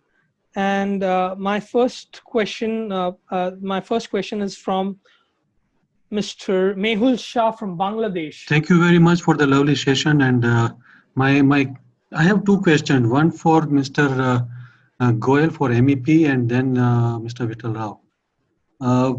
For Mr. Goel, nowadays I've noticed grease interceptors are not suggested by MEP consultant in a particular place like dishwashing area and commissary kitchen, and where it is more required. Is there any particular reason, or what is the way out? How do you take it forward? Thank you, Mr. Shah. In fact, grease separators are the most essentially required for these areas. Yes, but I have noticed it is not considered in the entire project. In kitchen, it was not considered. I requested many times. We are basically the contractors. So out of experience, we said it is required, but they didn't go for it. Mr. Rao can substantiate, but I am on a couple of technical committees. I go by the codes, and I have not seen this not being recommended by code. Well, on personal understanding of a consultant, if he is not convinced for XYZ reasons, is something which I really can't express. But yeah, I'm talking about MEP consultant. Yeah, I'm an MEP consultant. So I'm an MEP consultant. I go by the codes. The codes very well lay out the requirements of grease separators, Mr. Shah. So unless until somebody is not referring the code, I can't really comment on that. And Mr. Rao can substantiate. We have just finished with him some of the projects in Delhi, and grease separator was on his list of SOPs on day 1 of our discussion. It is must. Yes, it is must. Mr. Rao can say something because interject here. Mr. Shah, what actually happens is that you cannot put a grease interceptor inside a kitchen. Yeah, of course. It has to be definitely in line somewhere at the end of the line. Sure. Reason being that if you have something to do with collection of grease, at some point you need to clean it. The moment you open the lid, you've created a big mess on your hands. Agree. So in a system at the end of the line where there is a end of before it gets into a kind of an effluent treatment situation, you can definitely put in grease separators, and you need to have it there. And it's mandatory, and like what Mr. Goel says, is that if it is not there on the project, then there's something missing and something wrong. Well, the SOPs of providing it is something different, where to locate it. But not to have it all together is really a surprising element to look at. Yes, that's exactly what we are saying, is that it is like a checkbox which has to happen in any kind of a project, whether it is a residential project or whether it is a hotel or any kind of institutional commercial cooking applications. Wherever there is cooking happening, yes. Yes, sir. Share your next question, please. My question was for a particular area. Suppose it's a 30-floor building and 280-room hotel or 300-room hotel. At the end of the line, if you put only one grease interceptor, is it enough, or it is workable? So I would like to, not in particular kitchen. Sorry, continue your question. Yeah, not in particular kitchen, but in somewhere in between, you can't have it? No, see, there are 2 things. One is that your guest rooms would not be having grease interceptors. They would basically be the sewage treatment which would be there. Wherever there is cooking happening, let's say, for example, you have a service apartment situation and you have somebody providing a small pantry and you expect that there would be a fat usage. there has to be a different line provided for that so that it doesn't mix with the remaining part of the water. It has to end up having a point where you definitely have service floors in most of these hotel spaces. And once the service floors come into play, they can be located there, but segregated so that when they are open, the air does not mix with the rest of the air. Yeah. Otherwise, these find their places in basements, and they can be many of them. They could be a standby, they could be, depending upon the volume which is there. So each of these definitely calculated for requirements and sized up accordingly. Thank you, Mr. Shah. We have our next delegate, Mr. Sandeep Goel, who would like to ask his question. Yeah, good evening. Thanks for a wonderful session. Thoroughly informative, and the way forward is being planned pretty well. My question is regarding this green rating, the lead rating and IGBC ratings and all that. What do you think is going to be the post-COVID situation scenario? Is it going to, will there be any changes made in these systems?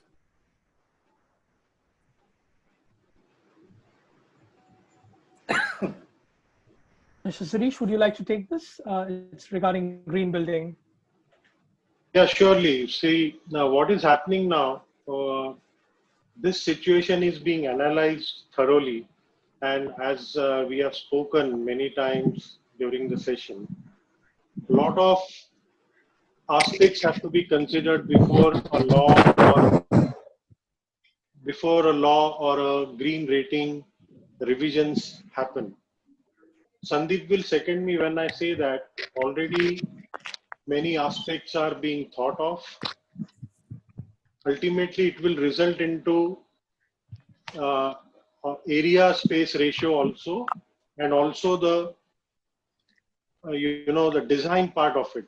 And design will depend definitely on the business plans of a client. Yeah. So yes, I will say that it will definitely get altered. Already IGBC in India is thinking about it, and lead US is also will be thinking on this, and shortly some draft will be coming up for discussions with professionals like us to give comments and recommendations. Right. I'll just follow that up with that. I was just setting up that question. I'm an architect myself, so I can see the issue, which will crop up, which will be major for most of the existing, systems which have been rated, is the fact that they may have to retrofit to make changes if necessary. Of course, yes. See, like for example, in HVAC, we use a lot of filters and dampers. Yes. Now, as per what I hear, I don't have an authentic paper on that, but surely there is some logic when people say that the virus can be trapped into these filters and dampers and everything. So they might have to be replaced. Not only replaced, but the old ones will have to be incinerated in a contained environment so that they do not spread or rather contaminate the ground within the premises or water within the premises or in nearby area. So they will have to be replaced periodic. What is the time taken to replace them will depend on the intensity and the load what it is carrying on. So yes, that is going to be a definite change for sure. Yeah. The next question is from Mr. Akshay Patil. He's got a question regarding the ratios, and I think Mr. Ram Vittal Rao can answer his question. Mr. Akshay, you can go ahead with your question. Good evening, sir. Good evening. Yes, my question is there any a benchmark where it is stated what should be a ratio of back area against the total area of building? Yes and no. It all depends on the facility which basically is getting constructed or getting into place together.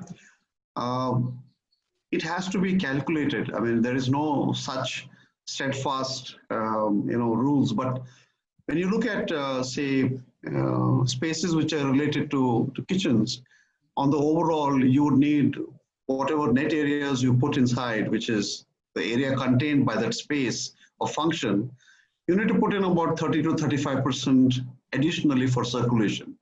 Similarly, when you look at employee spaces, you bring in about 20% more into circulation, or offices 15%. In restaurants and guest rooms, they could be anything from 35 to 40%. In fact, now it's going to all get revised. But to put together a complete package to understand what is going to be the ratio for the front of the house and the heart of the house, that needs a lot of calculations based on what the project is going to be, how many rooms, how many restaurants, the number of employees, the kind of availability of food material, whether you need to put in a lot of stores, whether you have to do just in, just out. Are you going to get a lot of materials from outside? What is the availability? Are you a resort? Are you a city, a hotel? Or you're a restaurant which has got easy access to good quality raw materials, pre-prepared? So there's a lot of science which goes behind that. And like we said, that you need to relate to that in a different way altogether. In this session, it's going to be very difficult to say that this is the front of house or this is the back of house ratios which you need to keep. But yes, circulation spaces are going to be increasing. You have to make space. You have to bring in the right elements of all the ambience where the customer care where the employees and customers are taken care of. That is what it would be. Thank you. I'll move on to the next question, and that's from Mr. Shamoin Nawaz. Hello. Yes, we can hear you. Please go ahead. Yeah, good evening, everyone. Nice to see you, Rahul, after a long time. Mr. Vittal Rao, it's good to see you also, and it's a really great insight of the industry and to know the current market trend. I have, it was a question, it was in my mind from a long time. That one I have a question regarding, there was a lead rated university was coming in Kuwait. There I noticed in one of the oven, for the combi ovens and the boiling pans kind of stuff, there the drain they have provided with the copper pipings. Is it anything specific to that? That's one question. And the second question is with regards to the current scenario and looking into the green buildings and so on. What do you look out in terms of as a manufacturer? As I represent manufacturer, I would like to know what is your lookout in terms of equipments. Basically we are into food transportation business, so transportation and serving. So what do you advise as a manufacturer to us to go on to with this market? Mr. Vittal Rao, would you like to answer this? Yeah, Mr. Nawaz, the questions seem to fluctuate from green building type of materials used for the connectivity of a particular piece of equipment, and then you need advice onto equipment. So let me take them up in three parts.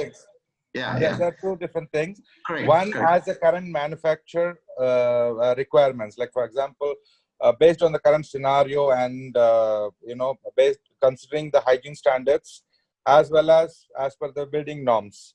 Okay, with the LEED and green building norms, what do you advise for a manufacturer? This is one question. And the second one, I have come across this copper pipings, drain pipings for some ovens and the boiling pans. It's a couple of years back when I was working in one project. So I was just trying to know why it was actually. Okay. So let's address the copper piping connectivity which you're saying. Copper is a good conductor for bringing in, hot water or in fact cold water. But today all that is being replaced because of the cost element which is there. They are looking at UPVC and coated materials which are easy to embed and have got a high rating for pressure and things like that, hygiene, sanitation. Connecting to copper must have been many years back. That's what you are also saying. But that is what it is. People have moved on. No more copper, and I think so. Sandeep can correct me if I'm wrong on this aspect of connectivities into drains and hot water and cold water. I understand. You're right. So it's been long. As you said, it's a good conductor. So it's like to reduce the temperature of the water before getting into the drain. This question raised me when Mr. Sandeep was talking about the cast iron pipes and so on. That's where it hit me. So it's good to know about it. Thank you for that. And the second part of it, which you're talking about as to what the manufacturer has to look out, is that make sure that whatever equipment comes into place is that it meets the real requirement of energy conservation. It is able to deliver. It doesn't occupy too much of space. If it is mobile, it has to be connecting very easily. Making sure that loose wires are not there, because the flexibility of the connection can be a hazard if it is not for proper quality. Fused plugs have to fit inside the connectivity. So it is important that you ask the questions as to what is being used in the facility as your electrical connections, whether it requires a NEMA plug or whether it requires a 5-pin plug, what is the kind of socket which is available, so that there is no so-called retrofitting which happens. Your equipment in its pure way comes and connects. Make sure that your equipment is hazard friendly. It's not creating situations which collect a lot of grease, which has to be cleaned. It becomes a kind of a hazard by itself. So these are the takeaways which you need to look at, and always make sure that it is affordable. I mean, I can say that today it's so important that you make your equipment affordable. It cannot be a Rolls Royce being parked inside a kitchen or inside a banquet facility or anywhere else. Agreed. The next question is from Mr. Avijit Talukdar. Good evening. Am I audible? Yes, sir, you are. Please go ahead with your question. Good evening to all the panelists. Thank you for a very insightful session. Thanks to the engineering panel as well as all the chefs. Now, all the questions so far being to the engineering panel, so I will have my questions for the chefs. I have two questions. One is, do you foresee a totally flameless industrial central kitchens with all electrical gadgets only in near future? Question number two, now that we have to live with COVID, there are certain recommendations coming, not mandatory though, that back of the house, the the kitchens, to be accessible to the guests on real-time 24/7 through CCTV monitors. How comfortable will the chefs be under this situation? Thank you. Okay, let me take the first one. Interestingly, when we say flameless, yes, it is definitely the future. But I would again add to it, for example, when we are saying these super intelligent machines that have come up now, when I'm talking of a combi oven has both operational capabilities with LPG as well as electrical backing. So it operates in the same manner. I mean, it gives you identical product. So it is the choice of the operator to whether we want to LPG setup or a electrical setup. So it anyway becomes flameless. So similarly, these say pressure batt pans. So pressure batt pans is again another modern age in kitchen equipment, which will have the same connotation whether you want to operate through LPG or operate through electricity. The whole idea now is to transform the cooking mechanism to make it less stressful in the kitchen. And as Mr. Rao was pointing out in his initial, when he was talking about it, to generate less heat. Now we are talking of air balancing, which is again a cost, it involves capex. So how do you counterbalance by using intelligent machines which will use less energy to balance the air also? So when you're talking of a HVAC system back in the kitchens, where you have a fresh air flowing and exhaust going, so less heat you generate, the less efficient machines you require, less power of the machines. So that is the first part. And Avijit, do you want to answer the second part? On the first part, I have a supplementary. Can we foresee a totally elimination of the gas bank from central kitchen? If you want to do it, see, both are possible. Now, it all will depend on the kind of operation that you want to undertake. And you have to actually weigh out your costs, because certain places, LPG works out cheaper than electricity. In certain of the operations, which is coming from my, I'm not an engineer, I'm a chef. So from my own experience, I've seen this. Even a combi oven, say, I don't take the brand names here, but combi ovens definitely, the LPG operates in a better manner. Even the baking ovens, certain of the baking ovens also, the gas operated ones are more efficient than the electrical ones. So if you want to eliminate gas totally from the system, it's purely possible, 100% possible. It only you have to handle in terms of the layout design and the right equipment to be brought in.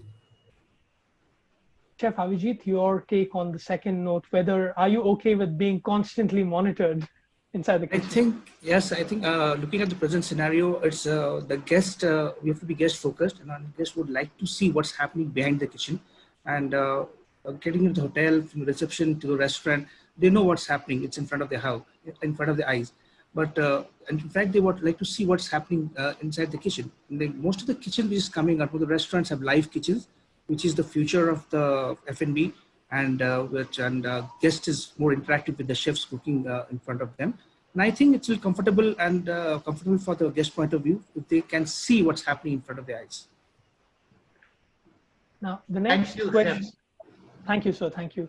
The next question is from Mr. Shravan Kumar. I'm afraid he's not here.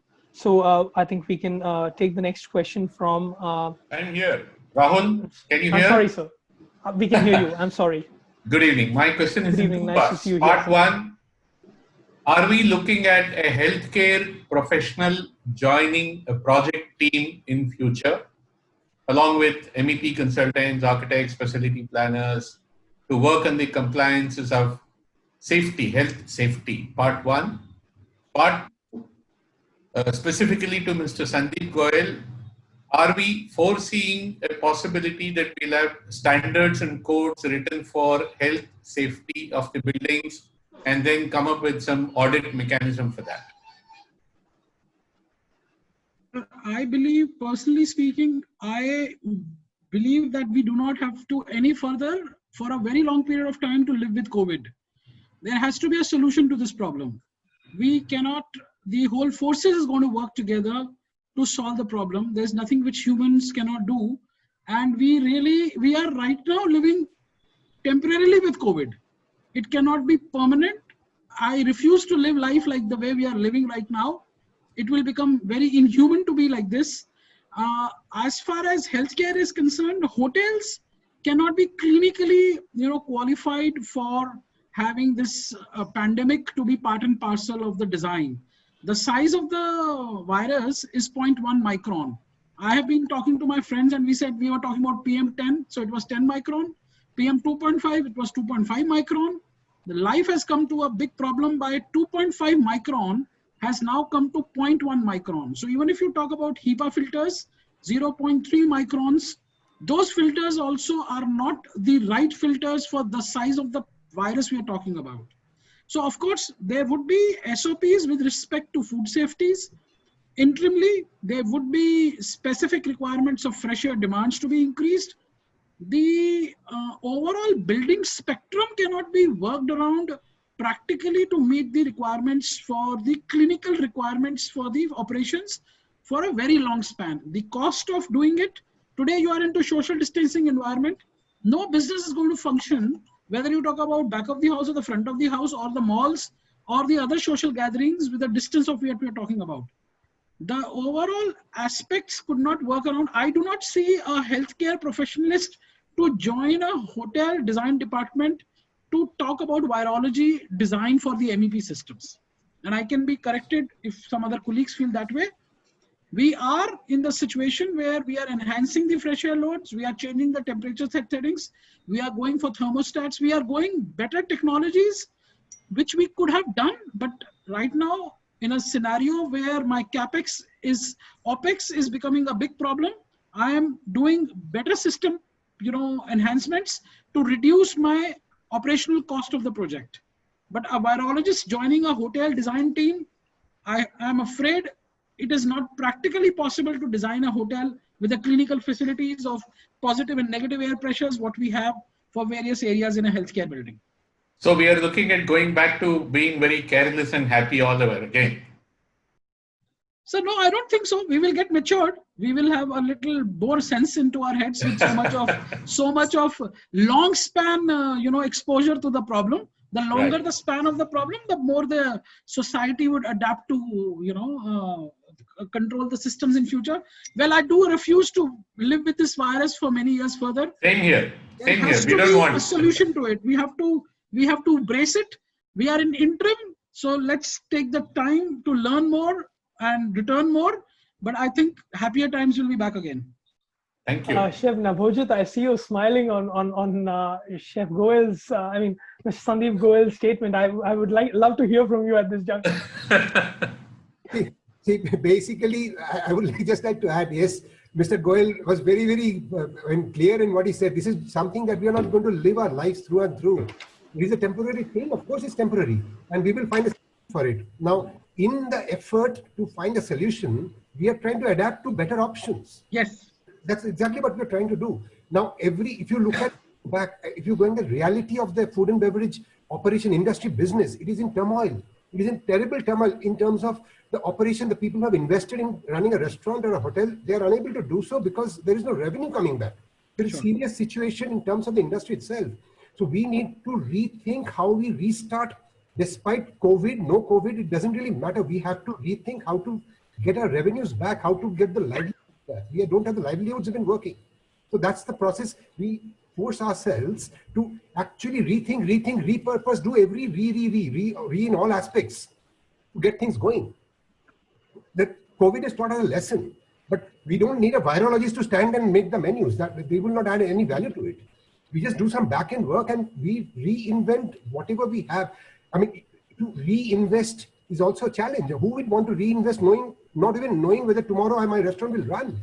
Nobody wants to reinvest. Sure. So existing structure, relook, repurpose, run the way so that there is some revenue coming in. Some revenue has to come in the first stage. Then we talk of things of the future. On a lighter note, Chef Nabhojit, I would like to have you as my brand ambassador because you've been using the word rethink a lot. I know, Rahul, you're part of Rethink Technologies anyway. Yes, sir. We have the last question. Don't forget that revenue also has RE. That is also a very important thing. Thank you so much, sir. Mr. Shreesh, you're coming to say something, sir. Yeah, I would like to just give my thought to what Sandeep said. Sir. It's no doubt it's a temporary stage to the human life. Yes, I agree. But we have to learn from it. Yes. We have to learn how to be more systematic. We have to learn how should we be more organized with respect to care of humans, care of employees, care of everybody. Absolutely. That applies to the design and detailing of every building, every engineering aspect of it. And I take it on a positive note. Yes, it's a temporary phase, but nature has taught us to be more vigilant and more organized, which we were not earlier. Let us accept that. And we must strive for making ourselves more organized thought process, think about others in a wider angle, not restrict ourselves to only our own limited vision. That's what I intend to say. No offense to anybody. None taken, sir. Thank you so much. The last question for today is from Mr. Shakib Iftikhar. Can we have him? Mr. Shakib?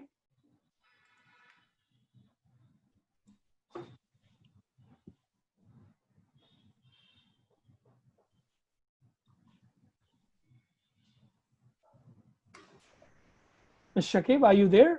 Or can we close the session for today? I have one question which is coming from Chef Sitaram Prasad, who's with the GRT Hotels. And his question was, what is the role of user department professionals at the time of hotel design and planning of the heart of the house? Rahul, I'll take that question. Yes, sir. Please understand that if you are handling a brand, they already have all the user departments represented in a corporate structure. So definitely their inputs are important. There's a lot of research and development which goes into that place, so that your areas become more efficient and they take the value add, and you are able to maneuver those spaces into a building. When it comes to department level, when there is a client who's engaging with the consultant on one-on-one situation before a brand comes into picture, there are best practices which are there, and there is always a question asked to the client that is there going to be somebody who will get involved, who needs to give the inputs in the very beginning, because please understand that there's a lot of thought process which goes when you start putting pencil to paper. Revising something at a later stage does have its own implications. And it's important that we make sure that our projects happen at the right speed. You cannot have a project which lasts you for years and years, and you lost the plot then, because by the time you start, somebody else has already taken away a lot of ideas which you would have wanted to implement to make it into your USP for the brand. So coming back to the question, we definitely would like to engage with all possible personnel in whichever field they are, so that if it's a project related to food and beverage, those people are involved. And yes, we are open to that. That's very important. We are flexible and open. Thank you so much, Mr. Rao. Chef Nabhojit, would you like to say something at this juncture? And Chef Avijit? Because you're the users, end users. I think Chef Nabhojit. No, as Mr. Rao rightly pointed out, like, yeah, the user department inputs are very important while designing a kitchen. And I think most of the time, as a chef and my, we were involved, whether it's design of the main kitchen, pastry kitchen. So we have to give the input and the layout and the equipment required. And the final designing is done by the experts. I think I'm okay with that. And Chef Nabhojit, you've been a part of a lot of pre-openings and also a part of a lot of design development phases of. Yeah, I have been part of pre-openings, and very fortunately, the person I was involved with for the pre-opening is right in the panel, Mr. Vittal Rao. So jointly, we have created some wonders in terms of kitchen layout spaces where there was no space available. So I clearly spelled out what I want, and I was very clear in what I want and how I want it. And my thoughts were very clear. And so both of us sat together, and Mr. Rao just brings back saying, oh, here is it, what you want is there. And I was wondering certain questions when I threw at him. I'm sure there was a very difficult challenge to put in certain things, but he found out a way.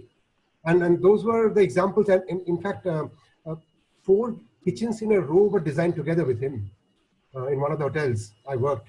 So there is, of course, what Chef Avijit just pointed out, it's very evident, very important and critical that the operator must spell out what they want. The designers are there to create, the architects. What do the architects do? They will create what you want.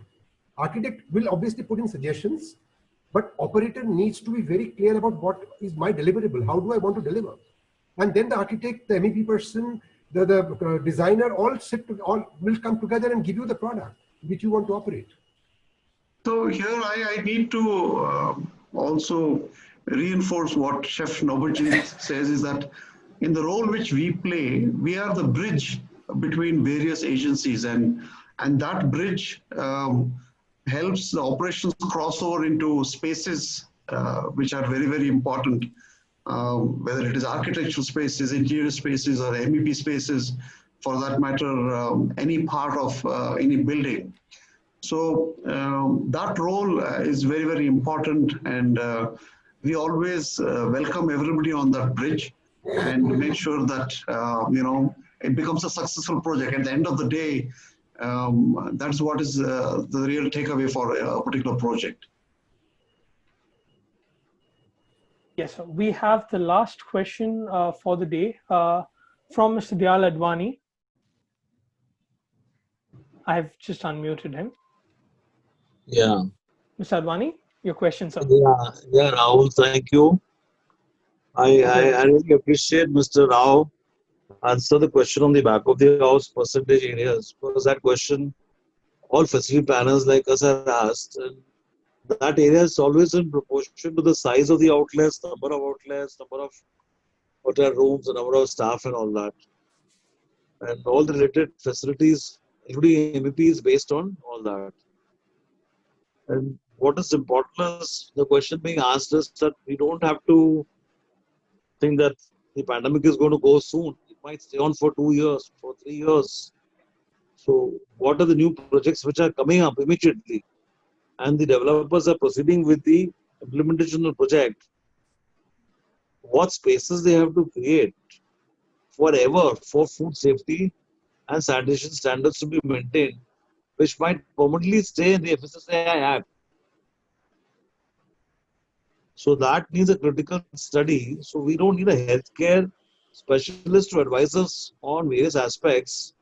So maybe a separate session, Mr. Vittal Rao, we can have amongst us as a facility planners and study at length as to how deep we can go into facility planning and take care of this aspect to clear the doubts of the developers, architects, and everyone concerned. Yeah, I mean, it's just not us who get affected by situations like this. The whole collective, which is everybody who's in the field of being able to perceive that you're going to get into hopefully better times, being able to mingle and being able to not simply say that you stand 6 feet away and I'm going to say hello to you. I don't think so. We would like to do that. But if you're talking about that you feel that the so-called situation may last for a longer time, what will happen is that surely, since we know that it is the human element, it is the people who are moving and mingling, it's not necessary that when they report to work, they are so-called free from all sorts of illnesses. Your material which comes inside may not be free of all the contaminants. There will be a certain amount of space requirement which has to be developed based on what directions are there. I may sit down today on my design board and develop it for maybe the next 1 year if the project is going to happen and finish. But going 2-3 years down the line, like what Mr. Goel mentioned, surely there will be some kind of a cure. But if we say that if we have been talking about it for the past 30-35 years, that the chefs always wanted spaces where there are processes in place to eliminate all these bacteria, viruses, and standards are put in place. We have been trying to talk about it and make it happen. So if you have been making those kind of things happen, this transition for all of us is very, very simple. It's not very difficult. But yes, we'll need to look at it from the sources from where your materials come, the kind of employees you bring in, the way you educate them to lead a hygienic life, grooming them properly so that they go back and then they in turn teach it to their family and to their friends. So it's a kind of a learning which needs to happen, and that is a time which any employer or any hotel professional or hotel company needs to promote, and that's how it is going to be. On behalf of, thank you so much, Mr. Rao. On behalf of Synergy, the entire team, they would like to thank all the panelists, right from Mr. Shreesh, Mr. Ram Vittal Rao. Although Mr. Puneet is not here, he's given us a lot of inputs. Chef Nabhojit, Chef Avijit, and Mr. Goel. We thank you all for being a part of this wonderful panel. And as Mr. Ram Vittal Rao put forward, the collective, yes, we've tried to send in what little we could do from our side in the given time frame to our best of abilities. Thank you once again to all the panelists and all the people who have joined the webinar today. We would also like to thank our sponsors, Halton, and I would quickly run a short video from Halton. Thank you all. With the widest range of air handling units specifically designed for the ventilation of professional kitchens, Halton completes the technology circle and provides the most efficient solution for all stages of your kitchen ventilation, from collection, discharge of the air to atmosphere, through to providing the cleanest and healthiest replacement air. Supply units with air quality control, draught-free air diffusion, total capture of cooking smoke with the lowest airflows, fire suppression systems, high-efficiency mechanical filtration of grease, automatic filter cleaning, specific filtration for deeper grease and odor control, airflow management for energy optimization, intuitive and unique user interface for all our solutions, monitoring of grease deposits for safe ductwork, recirculation units, and lastly, exhaust units with high-efficiency pollution control and heat recovery. All these stages are required in order to get the most extensive set of benefits from a high-performance kitchen. Energy efficiency, indoor environment quality, controlled emissions, safety. See for yourself the brilliant way Halton is completing the circle with its range of Eurovent certified exhaust and supply units specifically developed for professional kitchens. Let's talk first about exhaust units. The third generation of Halton's Polyostop units has never been more at the vanguard of control emission technologies.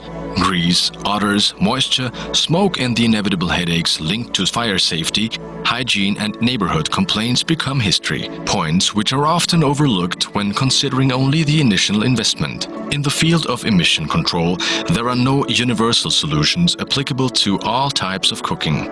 It is obvious that steaming fish has little in common with barbecue meat cooking. Advanced solutions are essential and are synonymous with strong expertise.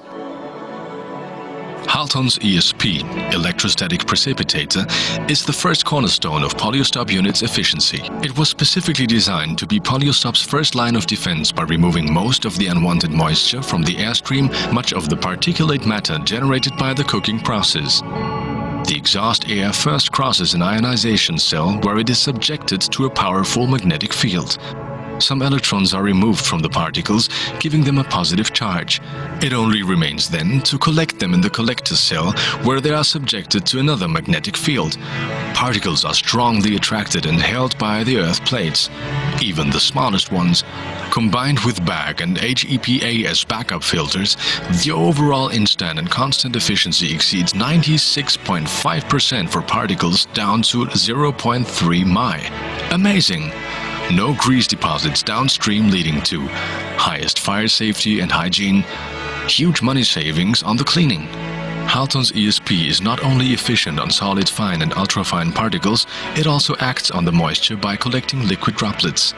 This is a great advantage for the HEPA and also carbon filters that we will be considering shortly. Both are intolerant of moisture, which is also one of the main vehicles for the spread of odors through particles, vapors and VOCs. Halton's ESP deals with two of these four factors, thereby reducing the odor emissions at the point of discharge. All this combined with an exclusive set of additional benefits such as robust design and full electrical safety. Consumables are limited to the regular replacement of integrated and inexpensive pre-filters. The lifetime of downstream and more costly filters is increased by more than 80%. Low resistance to airflow by a negligible impact on energy consumption. Own energy consumption reduced by the use of efficient controls. Automatic cell cleaning system as an option. Halton's ESP exclusive cleaning system is based on oscillating wash manifolds to easily clean all areas of the dirty collector cell. Washing cycles are shorter and use less water and detergent. Just forget ESP's maintenance. Halton's capture rate technology neutralizes the grease particles, but above all, and additional to any ESP, it also acts on grease, vapors and VOCs. The last two factors for odor transfer. Depending on the requirements, type of cooking and other factors, it is possible to combine it with the ESP. The results have then no equal. The capture rate technology therefore constitutes the second cornerstone of Polyostop units. It is based on the use of UVC lamps, which operate through two simultaneous actions. The photolysis is the direct effect of the UVC light photons that break down the grease molecules. The ozonolysis oxides the grease molecules and airborne cooking odors due to the ozone generated by the lamps. The combination of Halton's ESP and capture rate technologies along with HEPA filters makes the air virtually pollution-free in every shape and form, smoke and odors. However, to complete this circle, a last step is required. Over an operating day, when not all the equipment is in use, an excess of ozone may be generated by the UVC lamps. NFX classified activated carbon is used to reduce the ozone quantity to under 0.06 ppm in compliance with World Health Organization requirements.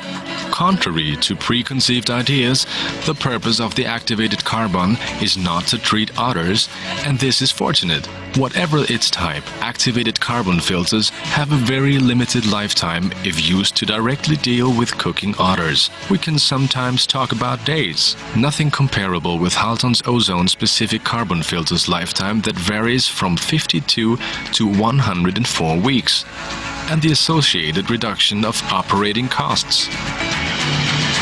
The air is now free of grease and the vast majority of the odors. Polyustop then makes possible the discharge of exhaust air directly through the side of the buildings. It suppresses the internal or ugly external duct risers which degrade the facade's aspect. It saves money on installation costs. It increases the leasable surface and corresponding revenues. Speaking of a dominant trend as regards energy recovery, whether we're talking about heating or cooling is an understatement. This provision is already compulsory in professional kitchens in some countries.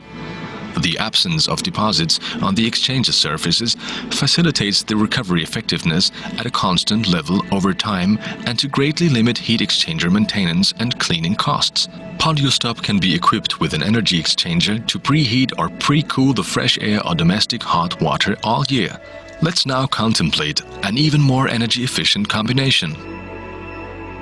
Polyustop units are fully compatible with our Marvel technology, which is the most efficient demand-controlled ventilation system. It has the unique ability to adjust the exhaust airflow hood by hood independently and depending on the cooking activities. If just one hood requires more airflow, the others will continue to operate at a lower flow rate. It works the same way with the ventilated ceilings. This innovation generates up to 64% reduction in exhaust airflow rates, leading to massive savings not gained at an expense of the heat recovery. Can we really afford not to combine Polyustop with Marvel?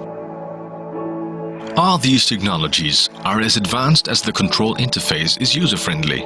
Actually, just forget them and enjoy the way Halton's touchscreen provides you with the essential information. For example, the money savings you benefit from with the Capture Jet and Marvel technologies, when filters or UV lamps have to be changed, when the system requires maintenance. Behind the scenes, Halton's controls are working for you. Whatever the condition of the filters, you can be sure to get the correct exhaust airflow levels at the right time and the right place. This principle also applies to the supply airflows. Yes, let's now talk about supply air.